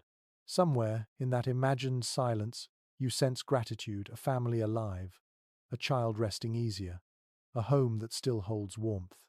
The pioneers did not invent healing. They remembered it, in every flake of snow that fell upon their roofs. The first sound that greets you this morning is not the wind or the creak of timber, but a soft, rhythmic murmur coming from the barn. You step outside, and the air smells faintly of hay and frost. The animals are awake before you are, moving slowly through clouds of their own breath. For the pioneers, these creatures were more than companions. They were living weather stations, teachers, and sometimes prophets of the cold. A note in a farmer's log from 1854 mentions that when cattle grew restless at dusk, pawing at the ground or facing a single direction, frost was near. Horses that refused water meant ice was coming overnight. Geese lifting into sudden flight predicted snow. Every creature carried a message, and the pioneers learned to read them all. One particularly detailed entry from a trapper's notebook describes foxes digging deeper dens just before a temperature drop. He took that as his cue to seal the cabin's cracks with moss. He wrote, "The foxes know what the clouds will not tell." That sentence alone captures how intimately people listened to the natural world. Researchers examining early farm diaries have found that livestock behavior formed a kind of organic forecasting system. Chickens clustered under low beams before storms. Pigs grunted louder and ate faster. Dogs turned in tighter circles on cold nights, creating deeper nests in straw. Without thermometers, these signs guided every plan for firewood, travel, and even childbirth. One curious detail from an English settler's account explains that cats were treated as both companions and omens. A cat grooming its fur facing the window meant mild weather ahead. A cat hiding its nose in its tail predicted bitter frost. Whether anyone truly believed it or not, the ritual of noticing brought calm to long winters. Watching an animal closely was a way of watching the world.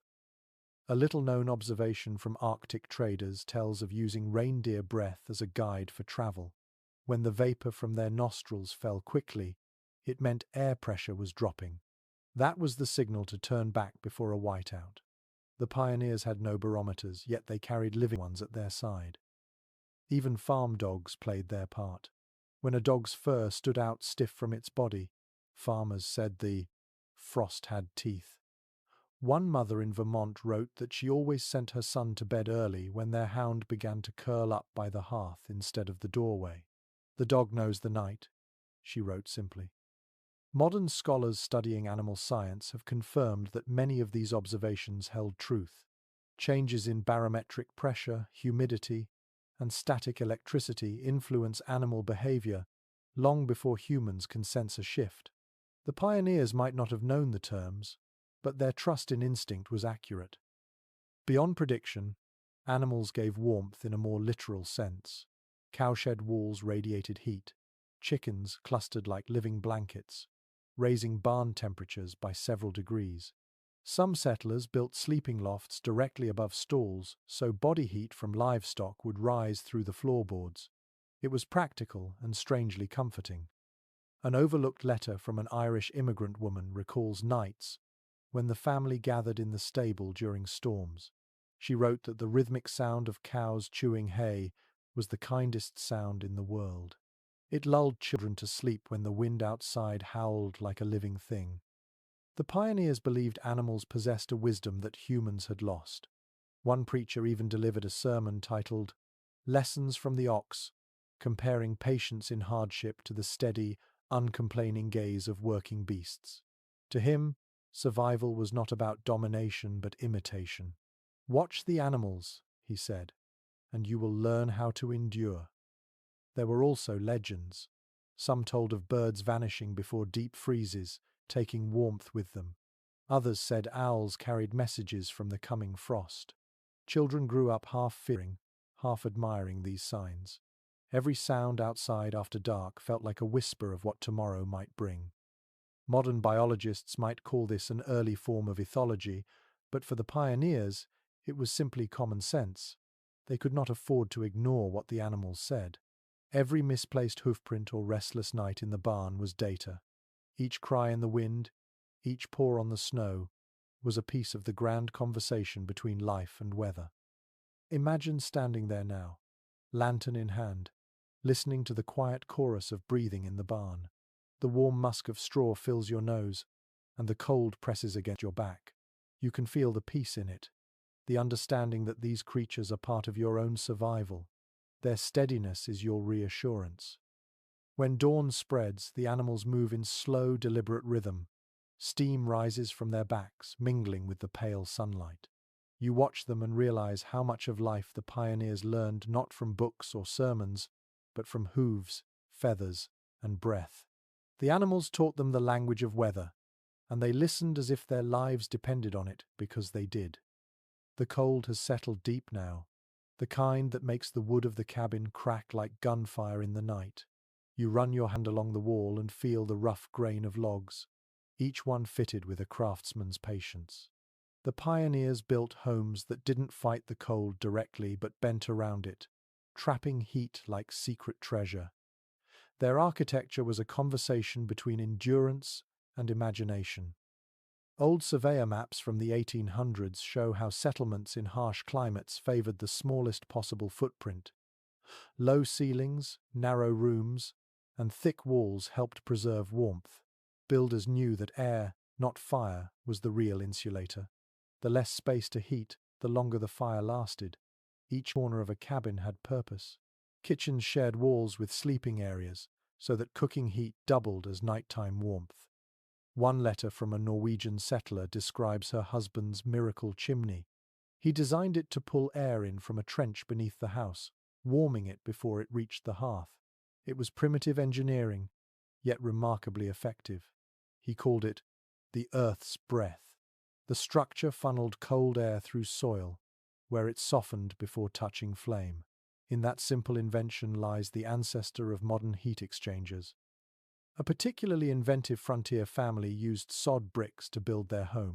Each layer of earth, grass, and root held moisture that froze solid, creating walls as dense as stone. In spring they softened again, breathing like living skin. Visitors mocked them for living inside. A garden turned inside out. But those houses stood longer than the lumber cabins nearby. Archaeologists who study pioneer dwellings note that their design revealed priorities: conservation over comfort, function over display. Every inch of space worked. Storage nooks were cut into wall gaps. Doors were draped with quilts instead of wood, and chimneys were often placed in the center rather than at the edge. The goal was to make every spark of heat travel the farthest possible distance. A curious domestic solution recorded in a Kansas homestead journal describes how settlers made heat traps by hanging thick curtains across doorways. The fabric divided rooms into layers of warmth. The front room might hover just above freezing, but behind the curtain, by the fire, the air turned soft and almost cozy. Children slept closest to the hearth, their dreams painted orange by the flickering light. Some families even built false ceilings, canvas sheets strung low across rafters to trap warmth from escaping upward. In the mornings, frost sometimes gathered on those makeshift ceilings like stars, melting at sunrise and dripping rhythmically into basins placed below. It was as if the house itself exhaled the night. Modern architectural historians often debate how much of this design came from European influence and how much from experimentation in the New World. The conclusion is always the same: adaptation was everything. The pioneers didn't just transplant their traditions, they reshaped them to fit new temperatures, new materials,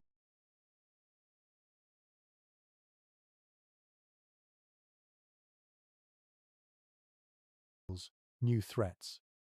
One lesser-known story from the Great Plains tells of a widowed woman who built her entire cabin facing slightly northeast rather than south. Neighbors thought her odd, until they noticed her roof collected less snow and her windows frosted more slowly.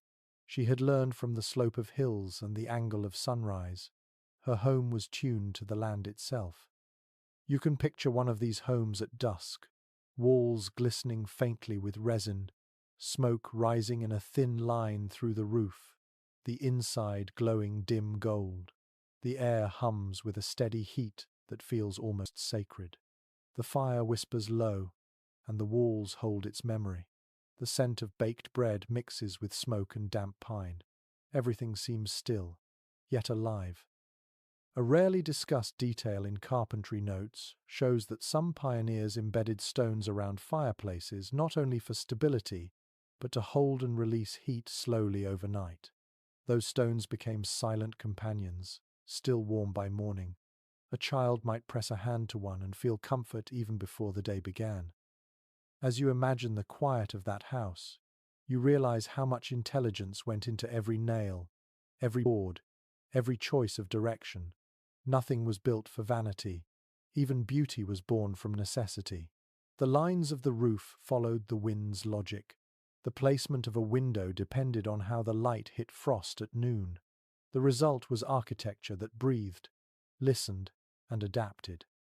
You sit there in thought, tracing your fingers along the idea of warmth captured by design. The pioneers could not afford waste, and yet Through that restraint, they created elegance. The cabins were small, but the lessons they contained were vast. To survive the cold, they had to think like it, move with it, and build homes that understood what their builders could only sense. The sound of the wind outside returns, brushing against the walls, testing for weakness. But inside, everything holds. The warmth stays. The structure hums with quiet defiance, proof that human will, when joined with patience, can shape even the harshest season into something close to comfort. The night deepens and the fire crackles softly, a rhythm that feels older than speech.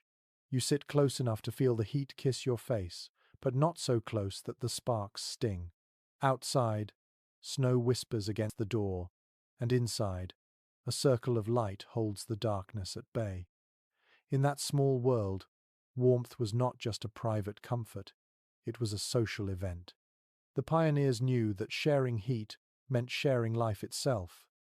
Old community records from frontier towns reveal that wood was more than fuel. It was currency, gossip, and goodwill wrapped into one. Neighbors compared their stacks the way people now compare cars or homes. A tall, neat pile of split logs meant respectability. A sloppy heap meant laziness or poor planning. During hard winters, trading wood was as common as trading flour. To borrow a log was a phrase that carried the weight of trust.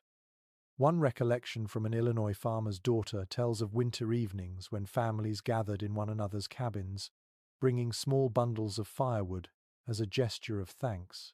The host's fire burned brighter for a night, and in return, everyone shared stories.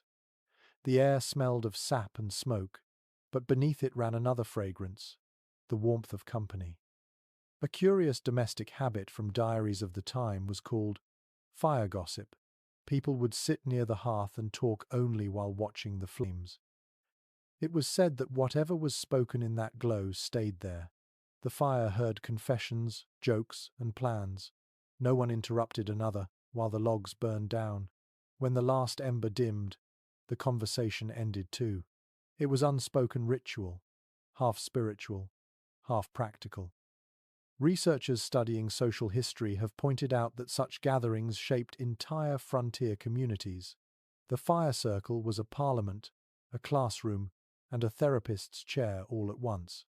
Politics, births, marriages, and losses were all discussed in that dim, fragrant light. The cold outside made people honest. Words came slower, softer, and truer when every syllable had to pass through clouds of breath.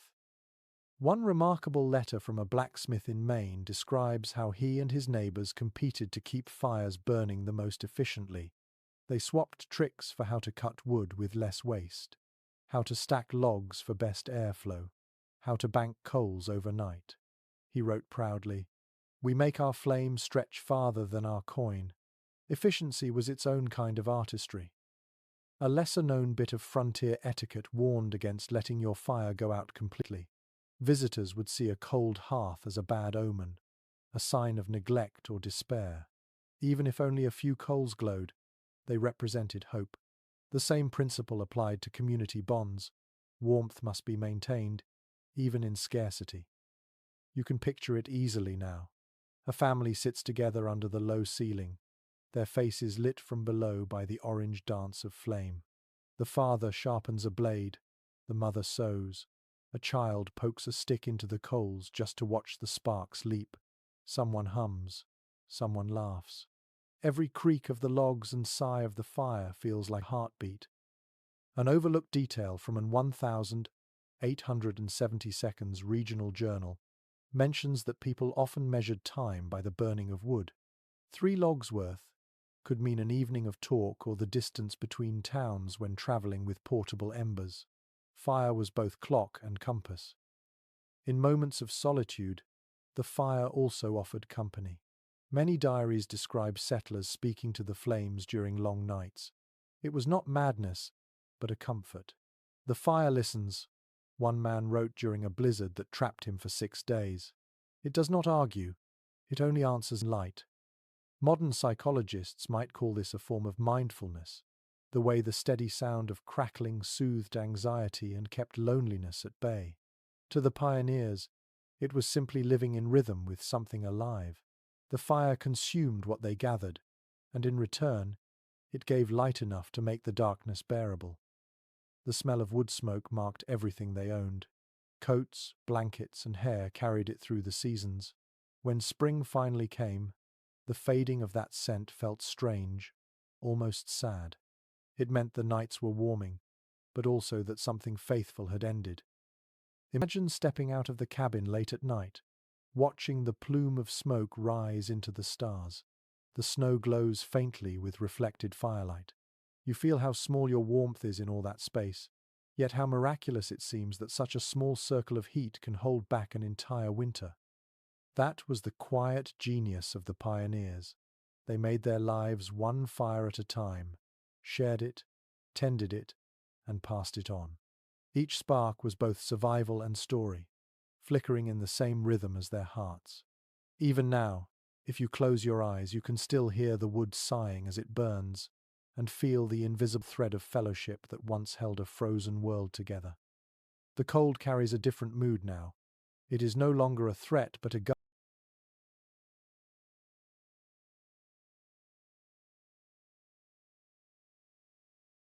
guide, shaping movement and timing. You stand at the edge of a frozen field and look across miles of quiet earth. The horizon shimmers like glass, the air so still it feels fragile. The pioneers trusted that stillness more than any calendar. Their journeys, their planting, their very lives followed the language of temperature, not dates. One entry in a settler's weather journal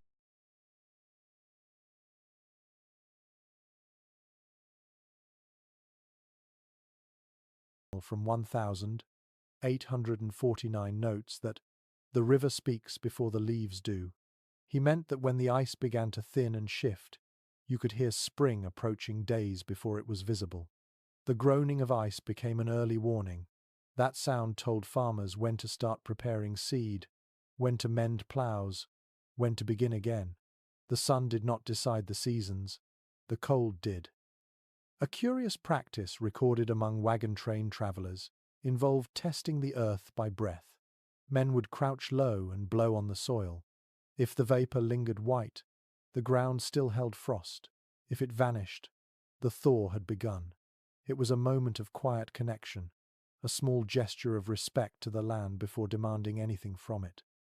Researchers who study frontier agriculture have confirmed that pioneers developed intricate temperature calendars. They counted days of frost, not weeks of months. The third hard freeze meant it was time to slaughter livestock for storage. The first soft morning meant to repair fences. Time was not measured in numbers but sensations. The bite of air on the cheek, the sound of water dripping from eaves, the weight of snow underfoot. One remarkable diary from a homesteader in Nebraska describes how his family's migration west was determined entirely by frost cycles. He wrote, "When the nights lose their shine, we go." He meant that once frost stopped sparkling under the moon, the balance had shifted. It was safe to move. Such poetic accuracy guided thousands of miles of human movement, long before maps could. A less-known observation from European settlers in Canada explains that they used the color of animal fur as a seasonal signal. When hares and foxes began turning white early, they prepared for a long winter. If the change came late, travel season extended. It was part science, part intuition, but always survival. Cold dictated trade as well. Frozen rivers turned into highways for sleds and wagons. In winter, routes that were impassable mud in summer became solid, gleaming corridors. Merchants planned journeys around freezing points, timing departures to match the land's transformation. In spring, those same routes vanished back into water. People said the land lent itself to them for a season, and then took it back. One overlooked letter from a fur trader in 1831 tells how he measured distance not in miles but in degrees of chill. "When my breath freezes before it leaves my beard, I am halfway to Fort York," he wrote. It sounds poetic, but it was literal navigation. Each territory had its own kind of cold, a specific taste and sound. To the experienced, air temperature was as distinct as a scent. The cold even influenced language. Old-timers talked about good frost and bad frost, talking cold that warned of snow, and quiet cold that meant safety. They described how snow squeaked at 20 degrees and whispered 0. Their vocabulary was precise, their awareness profound. Every step outside was an act of listening. Modern historians still debate whether such sensitivity to weather was instinctive or trained through hardship. Most agree it was both. Children grew up learning to judge frost by how it formed on fences or how quickly their breath drifted upward. By adulthood, they could read the world as clearly as we read screens. Imagine watching the sky as they did. You see clouds forming low and heavy, the kind that swallow sound. You feel the drop in air pressure as a faint ache in your bones. The smell changes too, sharper, almost metallic. You know snow is coming long before the first flake appears. That intimacy with the environment created confidence, not fear. One quaint ritual described in Scandinavian immigrant letters involved giving thanks to the first thaw. Families would stand outside in silence as the first drip from the roof broke the winter stillness. They treated it as a moment of sacred renewal. Children laughed, dogs barked, and grown men sometimes cried. After months of stillness, motion returned to the world, and with it, hope. The pioneers did not own clocks that mattered. They did not need them. Frost, wind, sunlight, and soil told them all they needed to know. When you live that close to nature, your pulse becomes part of its rhythm. The seasons do not pass. They breathe. You look out over the imagined field again. The ice is melting now, thin sheets breaking with tiny cracks that echo like bells. In that fragile music, you feel the ancient precision of those who learned to travel, plant, and live by listening to the cold. Their calendars were written not on paper, but in the frozen breath of the earth itself. The morning air is so cold that sound itself seems to slow. When you step outside, the crunch of snow under your boots feels louder than your thoughts. Yet in the silence that follows, there is music. The pioneers understood this strange symphony of winter. They listened to the frozen world and found rhythm in stillness, melody in the crackle of ice, and harmony in the quiet between gusts of wind. A journal from a frontier fiddler tells of nights when strings would tighten until they almost snapped. He wrote that he could hear the frost tuning before he even touched the bow. On such nights, the air made every note sharper, brighter, almost fragile. The music carried far, echoing across frozen valleys, each tone cutting through the night like light through glass. Historians who study folk traditions note that cold weather shaped not only the music but also the instruments themselves. Violins, flutes, and even drums sounded different when the temperature dropped. Musicians learned to warm their hands over coals, to play slower so their fingers wouldn't stiffen. Some wrapped thin cloth around their instruments to protect the wood from cracking. The pioneers didn't have concert halls. They had barns and frozen porches. Their songs belonged to the air. One curious account from a diary kept by a traveling preacher mentions how his congregation sang softer in winter because the echo lasted longer. "The walls hum after we stop," he wrote. "It is as if the cold keeps the song. Anyone who has walked in snow at night knows that feeling. Sound lingers differently, suspended, pure." A lesser-known custom from Northern Europe that followed settlers across the Atlantic was called ice singing. People would walk out onto frozen lakes at dusk and listen to the groaning and cracking beneath the surface. The ice expanding and contracting made long, eerie notes that wavered like voices. Some said it was the lake speaking to the moon. Others believed it was a sign of good fortune if the pitch fell low and smooth. Modern scientists call this acoustic phenomenon thermic stress. But to the pioneers, it was something sacred. They spoke of the ice, breathing, of the earth itself making music in its sleep. When nights grew too long or loneliness too heavy, families would step outside together, hold hands, and listen.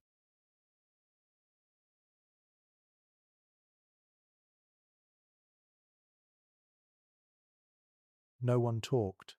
They didn't need to. Inside their cabins, sound had its own life. Fires popped softly, wood shifted, kettles hissed, and people spoke in voices that barely rose above whispers. In that confined space, silence was valuable. You didn't waste words. You felt them. One settler wrote, "In winter you speak only when the air deserves to carry it." Children found joy in the smallest sounds, the scrape of skates on frozen ponds, the rattle of sleigh bells, the rhythmic crunch of sled runners. That music of motion became part of memory, binding generations to the same simple pleasures. The pioneers may not have had pianos or orchestras, but they had snow that sang and ice that answered. A curious observation from a Maine homesteader describes how he tuned his fiddle to the temperature. At 30 degrees, he loosened the strings 2 turns. At 10 degrees, 3 turns. "Play too tight," he warned, "and the night will break your tune." He claimed that the sound of a well-tuned fiddle could travel 2 miles in clear, cold air. Perhaps that's true. The cold carries sound in ways warmth never could. Researchers of early American folk music suggest that winter gatherings by firelight were where many enduring melodies were born. The limitations of the season created creativity. Slow tempos, soft chords, and repetition matched the rhythm of breathing in the cold. Songs like lullabies for survival. Imagine one of those nights now. A circle of faces, half lit by flame. Someone hums while another taps gently on the side of a pot. Outside, snow muffles everything. Inside, each sound feels alive. The fiddle begins, the voice follows, and the room fills with something warmer than the fire itself. The melody rises, drifts toward the rafters, and seeps into the frozen dark.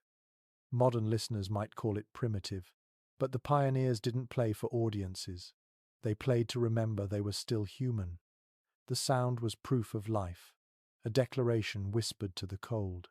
Even silence afterward was part of the music. The final note stretched endlessly across the frozen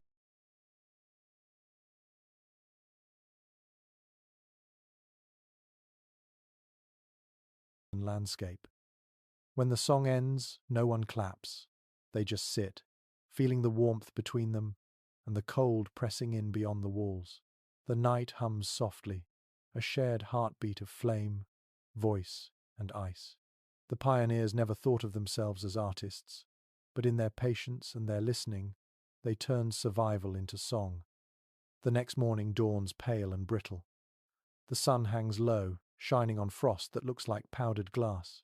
You rub your hands together and feel the sting of air that bites before it blesses. For the pioneers, such mornings were full of quiet danger. Frostbite was a constant threat, yet it was also a teacher. In every settlement, people had their own language for what the cold did to the body. Those words told stories of pain, ingenuity, and stubborn endurance. In the letters of a Dakota Territory nurse from 1868, she wrote that the cold has a personality. She meant that frostbite moved differently depending on the day. Sometimes it arrived like a thief, silent and fast, taking toes before you felt the warning. Other times it crept slowly, numbing fingers until they turned white as candles. She learned to recognize its stages just by looking at the color of skin. "When the pink leaves," she wrote, "the danger begins." Pioneers built a vocabulary around that fear. They spoke of frost nip for early numbness, iron chill for the ache that set deep in bone, and white sleep for the final stage when exhaustion turned fatal. Words like those filled winter journals. They were not poetic invention but survival shorthand. To name something was to control it, at least a little. One curious custom mentioned in letters from fur traders involved using snow to treat frostbite. It seems absurd now,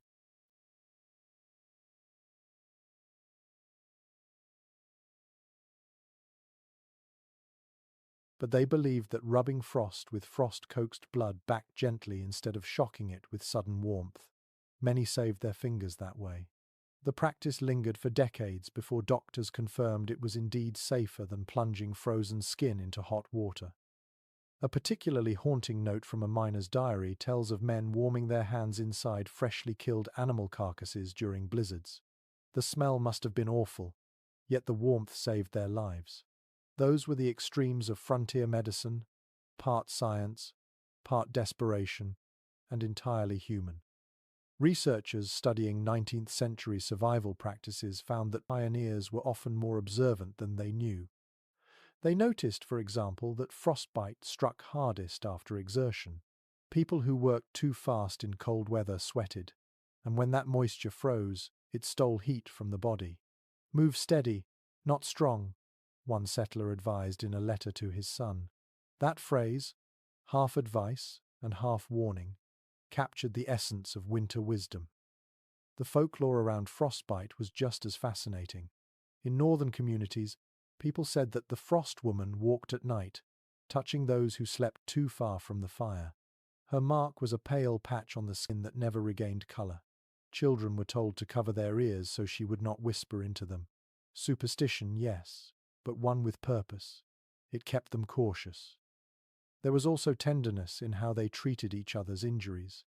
A wife might warm her husband's frozen hands against her bare stomach. A mother would press her palms over a child's ears until color returned. These moments were not only medical, they were expressions of care in the most physical form. The pioneers knew warmth best through touch. One overlooked account from a Swedish immigrant doctor describes using candle smoke to detect frostbite. He held a hand over the flame. If the smoke drifted evenly, the skin still had circulation. If it coiled strangely, the tissue was dead. He wrote of performing this test with reverence, as if reading a fragile message written on flesh. Historians continue to discuss whether the pioneers' resilience was a result of technique or sheer stubbornness. Some argue that their knowledge of the cold bordered on instinct. Others think it was simply necessity refined through endless trial. Whatever the cause, they achieved something remarkable: survival in a world that punished carelessness instantly. You can picture them now, men and women stepping out into white wind, their faces wrapped in scarves, eyes squinting against the glare. Frost gathers on lashes, lips stiffen, and still they move, slow and deliberate. Every step is a dialogue with temperature, every breath, a negotiation. Inside the cabins, the language of frost continued. People compared injuries like war stories.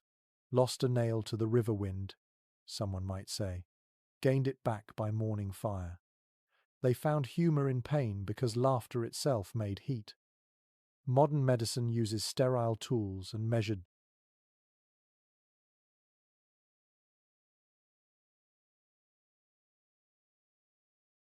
doses. The pioneers used patience, faith, and the shared warmth of another living body. When frostbitten fingers finally tingled again, it felt like resurrection. Pain became proof that life had returned. You sit by the imagined fire now, flexing your fingers, imagining the ache they must have felt. The flames paint shadows on the walls, and you can almost hear their whispered jokes, their sighs of relief, their quiet prayers for the sun to rise. The pioneers did not conquer the cold. They conversed with it. Their bodies were the first instruments to play the song of frost, each scar a note in the melody of endurance. They learned that pain was temporary, but wisdom lasted as long as the next winter wind. The night stretches longer now, and the cold has reached a kind of perfection. Every surface glitters. Even the air seems to hum with stillness. You lie awake, listening to the faint hiss of frost against the window, and you start to understand why the pioneers dreamed differently in the cold. They noticed that winter changed their sleep. The chill did not just press against their bodies, it crept into their imaginations, shaping their nights into something slower, deeper, and sometimes strangely beautiful. A record from a homesteader's letter in 1871 mentions how his family slept like stones in snow. He meant the sleep was heavy, dreamless at first, then filled with sudden, vivid visions near dawn. Many settlers reported the same pattern. Long hours of darkness drew them into cycles of deep rest interrupted by moments of quiet wakefulness. They would sit up, feed the fire, drink water, and fall asleep again. Modern scientists might call it biphasic sleep. The pioneers simply called it winter rhythm. One woman wrote that her dreams felt cold at the edges. She claimed that the sound of snow outside entered her sleep, changing it. The same softness that covered the world crept into the mind. Even fear lost its sharpness when wrapped in frost. The cold, she said, made her remember things more gently. A curious detail appears in the diary of a trapper in the Yukon. He recorded dreaming of warmth whenever the temperature dropped below 20 degrees. Fires, sunlight, summer rivers, his subconscious built heat where his body could not. When he awoke, the dream stayed vivid enough to comfort him. He began to see sleep itself as part of his survival. A small trick of the mind keeps spirit and body aligned. Researchers studying early frontier health suggest that cold sleep affected breathing and metabolism in measurable ways. The slower heart rate, the deep, rhythmic breath, these mirrored meditation. Many pioneers woke calmer, clearer, and more attuned to sound. They could hear the world before dawn, the soft shift of snow on roofs or the faint call of an owl miles away. There was superstition, too. People said dreams that came during a deep freeze carried messages from ancestors. Some families made a ritual of sharing those dreams at breakfast. One father claimed his late brother appeared every time the temperature fell below zero, warning him when a blizzard approached. Whether coincidence or instinct, his predictions saved lives more than once. An overlooked note from a New England schoolteacher's journal tells of her boarding students waking in the night and whispering to each other by the dim firelight. She called it the hour of frost talking.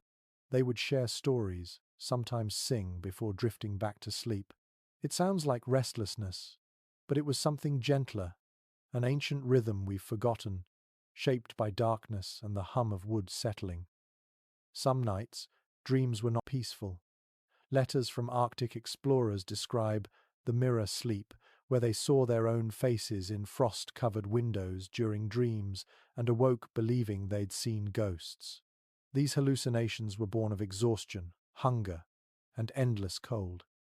Yet even those visions became part of folklore, teaching people to respect the line between body and spirit that winter often blurred.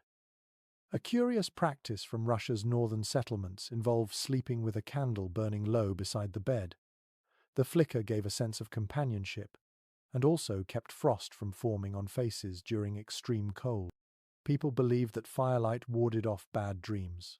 The steady rhythm of the flame mirrored the rhythm of breath, guiding them into gentler sleep. Modern psychologists might explain these patterns through hormones, melatonin, and lack of daylight. But the pioneers didn't care for theories. They knew what worked. Sleep came slower in the cold, but it ran deeper, cleaner. The body healed. The mind reset. You could feel the simplicity of it even now, if you imagine lying under heavy quilts, the world outside silent and absolute. One less documented tradition tells of dream keeping. Families would store stories from their dreams like they stored preserves in jars. Each morning, someone would recount their night's vision, and another would write it down in a small notebook. Those books became family treasures, half memory, half prophecy. You can see the scene: a mother sitting near the hearth, steam rising from a cup of chicory, children huddled under blankets, all listening as their father recounts a dream about summer grass or lost friends returning. The cold made such moments sacred. Dream and waking blurred into one long conversation with the world. Historians today wonder whether the pioneers' profound relationship with sleep came from hardship or harmony. Perhaps both. They worked in daylight and rested when darkness insisted. They surrendered to the earth's rhythm rather than resisting it. Their nights were long, but they were not lonely. The crackle of embers, the sigh of wind, the slow breathing of loved ones nearby all became part of the same vast lullaby. You turn over in that imagined bed, feeling the quilt's weight and the cold air on your face. Sleep settles over you like snow, layer upon layer, until even thought slows. In that stillness, you realize what the pioneers learned long ago. The cold does not steal rest. It deepens it, wrapping each dream in quiet so complete that waking feels like stepping back into a smaller world. The cold morning feels like polished glass, sharp and clear. Far away, the surface of a frozen pond flashes with sunlight, and you can almost hear the faint crack of ice shifting under its own weight. For the pioneers, that sound was not just a warning of danger, it was the heartbeat of a global trade, one of the strangest industries in history. The ice trade, a time when people carved winter itself into blocks and sent it sailing across the world. And 1,840 shipping record from Massachusetts lists hundreds of tons of ice loaded onto wooden ships bound for the Caribbean and India. Men cut blocks from frozen ponds using saws and horses, each slab gleaming like blue glass. They wrapped them in sawdust, packed them into cargo holds, and trusted that enough would survive the journey to turn a profit. The very idea seems impossible now, selling something that melts, but to the pioneers, it was as ordinary as any harvest. A newspaper from that era described the process in loving detail. The air smells of pine, and every stroke of the saw rings like music, one writer observed. Ice harvests were community events. Children watched, women brewed hot cider for workers, and men moved in careful rhythm. The sound of saws and cracking ice filled the valleys like a strange winter orchestra. One curious account from a Boston merchant's diary recalls that customers in Havana and Calcutta called ice the American miracle. They used it to chill drinks, preserve fruit, and cool hospital rooms. The blocks traveled thousands of miles through tropical heat and still arrived intact, protected by their own slow melting. That journey turned frozen ponds into fortunes. Modern economists still debate how the trade succeeded for so long without modern refrigeration. The secret lay in meticulous timing and sheer audacity. The ice was cut thick during the coldest weeks of February, stored in insulated warehouses, and shipped by night whenever possible. Whole industries grew from this strange export. Carpenters built insulated crates. Sailors learned to handle cold cargo. Even poets wrote about the irony of frost arriving in lands that had never seen snow. A lesser-known story tells of farmers who sold ice not for money but for gratitude. They provided it freely to towns where summer fevers struck, believing cold air itself could calm the sick. Doctors noticed that patients in shaded, cool rooms often recovered faster. The practice quietly influenced early ideas of temperature control in medicine. One remarkable letter from a young woman in Calcutta in 1853 describes holding a cube of ice in her hand for the first time. "It burns, and yet I cannot let go," she wrote. The sensation of cold became a symbol of luxury and science combined. For her, that melting fragment carried the touch of another continent. Back in the pioneer settlements, the leftover shards of ice harvests were precious. Families stored them in sawdust pits, slicing off small pieces to cool milk or soothe fevers during summer. Those same pits became meeting places in the heat of July, where neighbors gathered just to feel a hint of winter air. The scent of damp wood and melting frost lingered like memory. Historians who study this trade point out that it linked distant lives in intimate ways. The same pond that mirrored a farmer's breath in January might, 6 months later, cool a stranger's drink in Bombay. Ice became the first truly global comfort, a gift of cold carried by human determination. A curious domestic adaptation followed. Ice boxes, small wooden chests lined with tin and filled with blocks from the harvest. For the first time, ordinary people could store milk, butter, and meat without fear of spoilage. Kitchens changed. Recipes changed. Even the rhythm of daily meals shifted. What began as frozen pond water ended up reshaping how civilization ate. Of course, the work was brutal. Men fell through ice, lost limbs, and sometimes their lives. One old laborer described his job as working with ghosts, because every reflection on the ice showed the face of a man already half in danger. Yet the pride was immense. They were harnessing a force few dared to touch. An overlooked report from a Maine warehouse notes that by midsummer, melted ice created its own strange sound, a slow drip echoing through dark wooden corridors. Workers called it the weeping of winter. The phrase captures both melancholy and wonder, a sense that something ephemeral had been captured, if only for a while. Imagine standing on the edge of that pond now, watching men in heavy coats drag shining slabs onto sleds. Their breath forms clouds, their boots thump in rhythm, the horses snort and steam. The world feels vast and quiet, except for the sound of ice breaking and laughter carried across the frozen air. The pioneers did not think of themselves as part of global commerce. They were simply keeping busy, turning necessity into livelihood. But what they built was extraordinary, a bridge between seasons, between nations, between warmth and cold. When night comes, the last of the ice glimmers faintly under moonlight. You picture it beginning its long voyage, silent in the hold of a ship, bound for a place where no frost will ever fall. And in that image, you sense what the pioneers knew so well. Even the cold can travel, carrying a piece of one world into another, teaching faraway people to marvel at the simple miracle of touch made cold by the hands of strangers. The fire has burned low, and the night feels intimate. You sit close to the faint glow, wrapped in a blanket that smells faintly of smoke and lanolin. Outside, the cold presses hard against the walls, but inside, there is a different kind of warmth. The pioneers called it heart heat, the quiet glow that came not from firewood, but from company. In those long winters, when snow turned roads into silence and light faded by mid-afternoon, the human need for closeness became the most reliable source of warmth.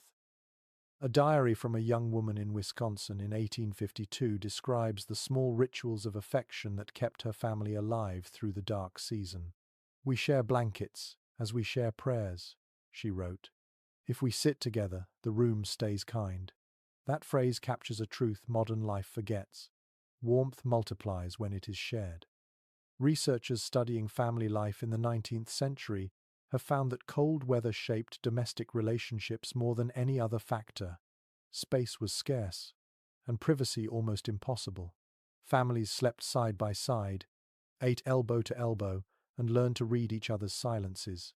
Frustration flared quickly, but so did tenderness. Many letters from that time mention how winter softened even the hardest personalities. People forgave more easily when the night outside howled. One curious account from a widowed farmer notes that his neighbors made a point to visit him every few nights through the worst cold. They brought food, chopped wood, and sat by the fire without speaking much. "Their presence keeps me," he wrote. That kind of wordless companionship was considered essential. Loneliness could be as deadly as frostbite. In many settlements, friendship was built through literal heat. Neighbors shared hearths, gathered in one cabin when storms grew severe, and took turns tending each other's fires.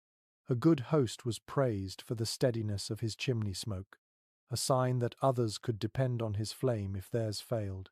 In such a world, kindness was measured in degrees. There was also a quiet intimacy between couples shaped by necessity. One letter from a frontier wife in Iowa describes lying awake in the dark, her husband's hand resting on her back to keep both warm. "We do not speak," she wrote, "for even words take breath we should keep." Their love was simple and bodily, an act of shared endurance. A lesser-known custom from Scandinavian settlers tells of sleeping in heat trains. Whole families arranged themselves head to toe beneath long quilts, each body a link in a living chain of warmth. Children in the middle, elders at the edges, everyone breathing in rhythm. It sounds uncomfortable to modern ears, yet to them, it was comfort itself. Historians who study these customs note that emotional connection became a tool for survival. Quarrels paused in winter because cooperation mattered more than pride. Small gestures, passing a cup of broth, tucking a blanket over another's shoulders, were ways of saying, "I choose your life over my irritation." Survival refined affection into something practical and sacred. A curious footnote in a missionary's diary mentions warming feasts, gatherings where families shared hot food simply to lift each other's spirits. The menu was modest: bread, boiled potatoes, perhaps a stew, but laughter counted as nourishment too. Joy cooks faster than fire, he wrote, half in jest, half in awe. In the coldest regions, even animals joined the circle. Dogs slept near the hearth, cats burrowed under quilts, and chickens sometimes huddled in corners of the house. The boundaries between species softened. Every warm body was a blessing. Children learned early to be gentle because warmth depended on harmony. Modern psychologists might call it emotional resilience. The pioneers didn't name it at all. They simply practiced it, weaving compassion into the fabric of survival. When one person fell ill, others filled the gap without complaint. When grief came, they sat in silence until the storm inside matched the one outside, both eventually quieting together. You can almost see it now. A family gathered close as the wind moans beyond the door, faces lit by firelight, hands clasped without ceremony. There are no grand speeches, no promises, just presence. The kind of love that doesn't need to be said because it's felt in every shared breath. An overlooked letter from a prairie schoolteacher ends with a line that feels timeless. "Our houses are cold," she wrote, "but our hearts learn the pattern of flame." She was right. The pioneers built their warmth out of proximity, not perfection. They learned that to keep each other close was to keep the night from winning. You sit there in your imagination, surrounded by that steady warmth of human closeness. The air hums softly with the sound of breathing, the rustle of blankets, the small sigh of contentment. Outside, the cold prowls like a patient animal, waiting. Inside, love holds steady, invisible yet powerful, glowing from skin and voice and shared heartbeat. The pioneers called it the kindest fire of all. The wind outside has changed. It no longer sounds like a living thing, but like memory itself moving across the land. You sit at the edge of the light, listening to the house breathe, and it hits you that something precious has gone quiet in modern life. The pioneers once carried a kind of cold literacy, a fluent awareness of air, frost, and silence. They could read the world through touch and sound. Somewhere along the way, that language faded. In a notebook written by a Vermont farmer in 1889, there is a short line that feels almost prophetic. "When we stop hearing the frost, we will stop knowing when to listen." He could not have guessed how right he was. For the pioneers, the ability to feel weather in the bones, to sense the hour by the smell of the air, was not superstition. It was education taught by necessity. Today, that sensitivity would be called primitive. Yet it was a sophistication of its own kind. People recognized 50 shades of cold: air that pinched, air that hummed, air that lay heavy like wool. They knew the difference between a still night before snow and a silence born from deep freeze. The world spoke constantly to them, and they answered by tending, mending, and respecting. One curious entry from a Midwestern homesteader's diary recalls teaching her children how to hear frost grow. She told them to sit quietly at dawn, to listen for the faint ticking sound on the window pane as ice crystals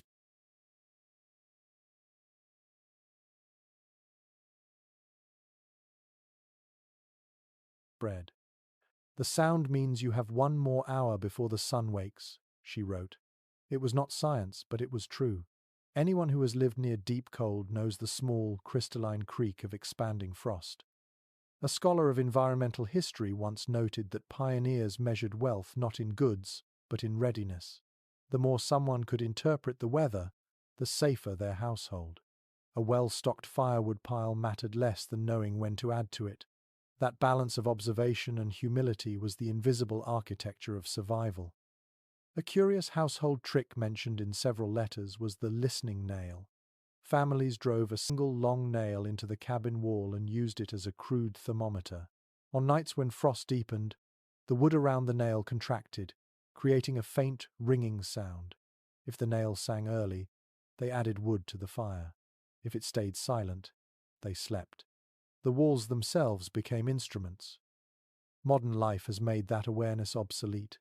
Machines now do the listening for us. We depend on sensors and forecasts. forgetting that once the human body itself was an instrument of perception. The pioneers knew when to seal doors by watching candle flames, when to open windows by how fast bread rose. They felt change through fingertips and breath. Historians who study sensory culture argue that this knowledge was not lost suddenly but eroded slowly, replaced by comfort. When light became electric and heat constant, there was no need to listen to the world anymore. But comfort carries a cost. We forget that stillness can teach. One lesser-known letter from a Norwegian immigrant laments this loss even in her own time. She wrote to her sister back home, "My children do not know the sound of frost or the taste of snow from a new roof. They grow in warmth and know little." Her sadness was not nostalgia but warning. To her, disconnection from the cold was disconnection from reality itself. You can imagine that now. A person standing inside a perfectly sealed home, windows fogged but untouchable, the air conditioned and flavorless, no scent of wood smoke, no bite of air to wake the lungs. The seasons blur together, and time feels thinner. The very discomfort that once made life vivid has been erased. One overlooked essay by a 19th century philosopher claimed that cold teaches honesty because it demands presence. "You cannot be distracted in the cold," he wrote. "You must feel or perish." That discipline shaped the pioneers into attentive beings. They lived with eyes open, listening even when silence was all there was. Imagine them now, walking into the wind, their faces raw and bright. Every breath stings, yet every breath reminds them they belong to this place. They do not check numbers on a screen. They trust their skin, their instincts, their memory of what cold should feel like. Perhaps that is what we have forgotten most, not the techniques or the tools, but the relationship. Cold was not something to avoid, but something to know, to negotiate with, to respect. The pioneers read it like scripture written in frost and wind. When they stepped outside each morning, they entered a conversation. As you sit in this quiet moment, the thought lingers. Maybe progress has made life warmer, but in the process, it has made it smaller. The pioneers would shake their heads at how much we fear discomfort. They would remind us that to feel cold is to feel alive, and that the air still speaks if we would only remember how to listen. Morning breaks slowly, grey before gold, the kind of light that feels soft against the snow. The fire has gone to embers, glowing faintly in the hearth. You stretch, your breath visible in the air, and for a moment, the world seems to hold its own breath with you. The pioneers would have recognized this stillness. It was the quiet hour when everything stood between endings and beginnings, when frost glimmered like memory and warmth waited to be rebuilt. One entry from an 1880 family diary calls this hour the promised time. The writer describes watching the first sun hit the ice on the river, turning it into glass. "The cold forgives the night," she wrote, "and the day forgives the cold." That gentle acceptance sums up the wisdom that generations once carried. That cold was not an enemy, only a test. A little-known farm manual from that century lists rules for surviving winter that read almost like poetry. Keep your fire alive.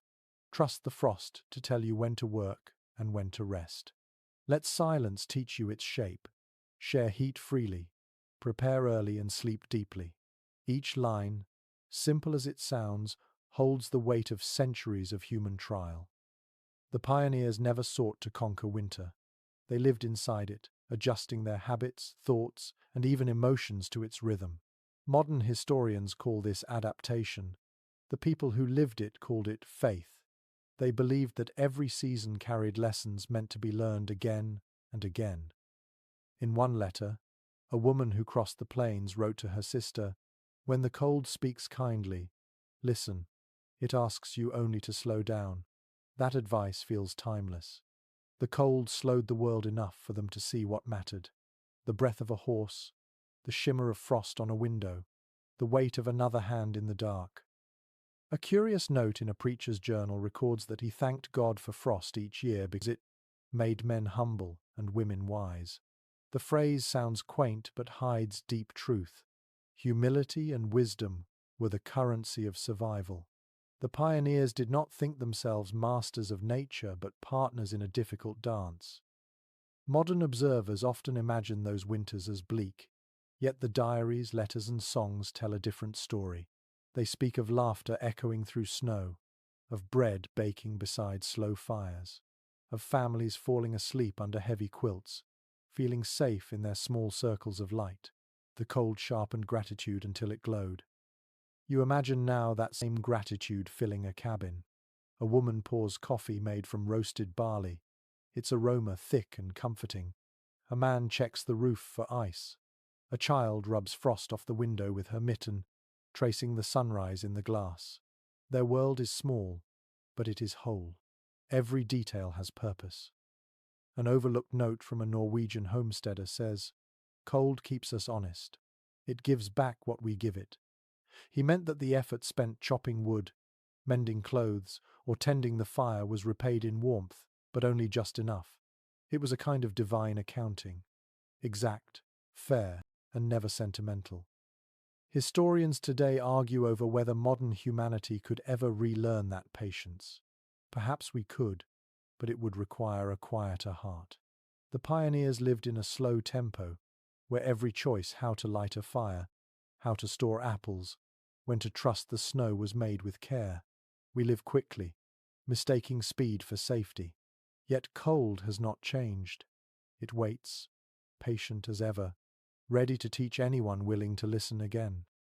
You stand at that imagined doorway, frost shimmering around the frame, and look out. The horizon is white and endless. The cold breathes across your face, sharp but clean, and in it you hear every lesson whispered by those who came before you. Respect the chill, trust your senses, keep your fire small and steady, share warmth, listen. The pioneers understood cold not as punishment but as invitation. It taught them to see clearly, to move gently, to care for each other fiercely. In their world, warmth was not a possession but a practice. Perhaps, if we learn to feel the air again, we might recover that wisdom, that comfort means nothing without awareness, and endurance means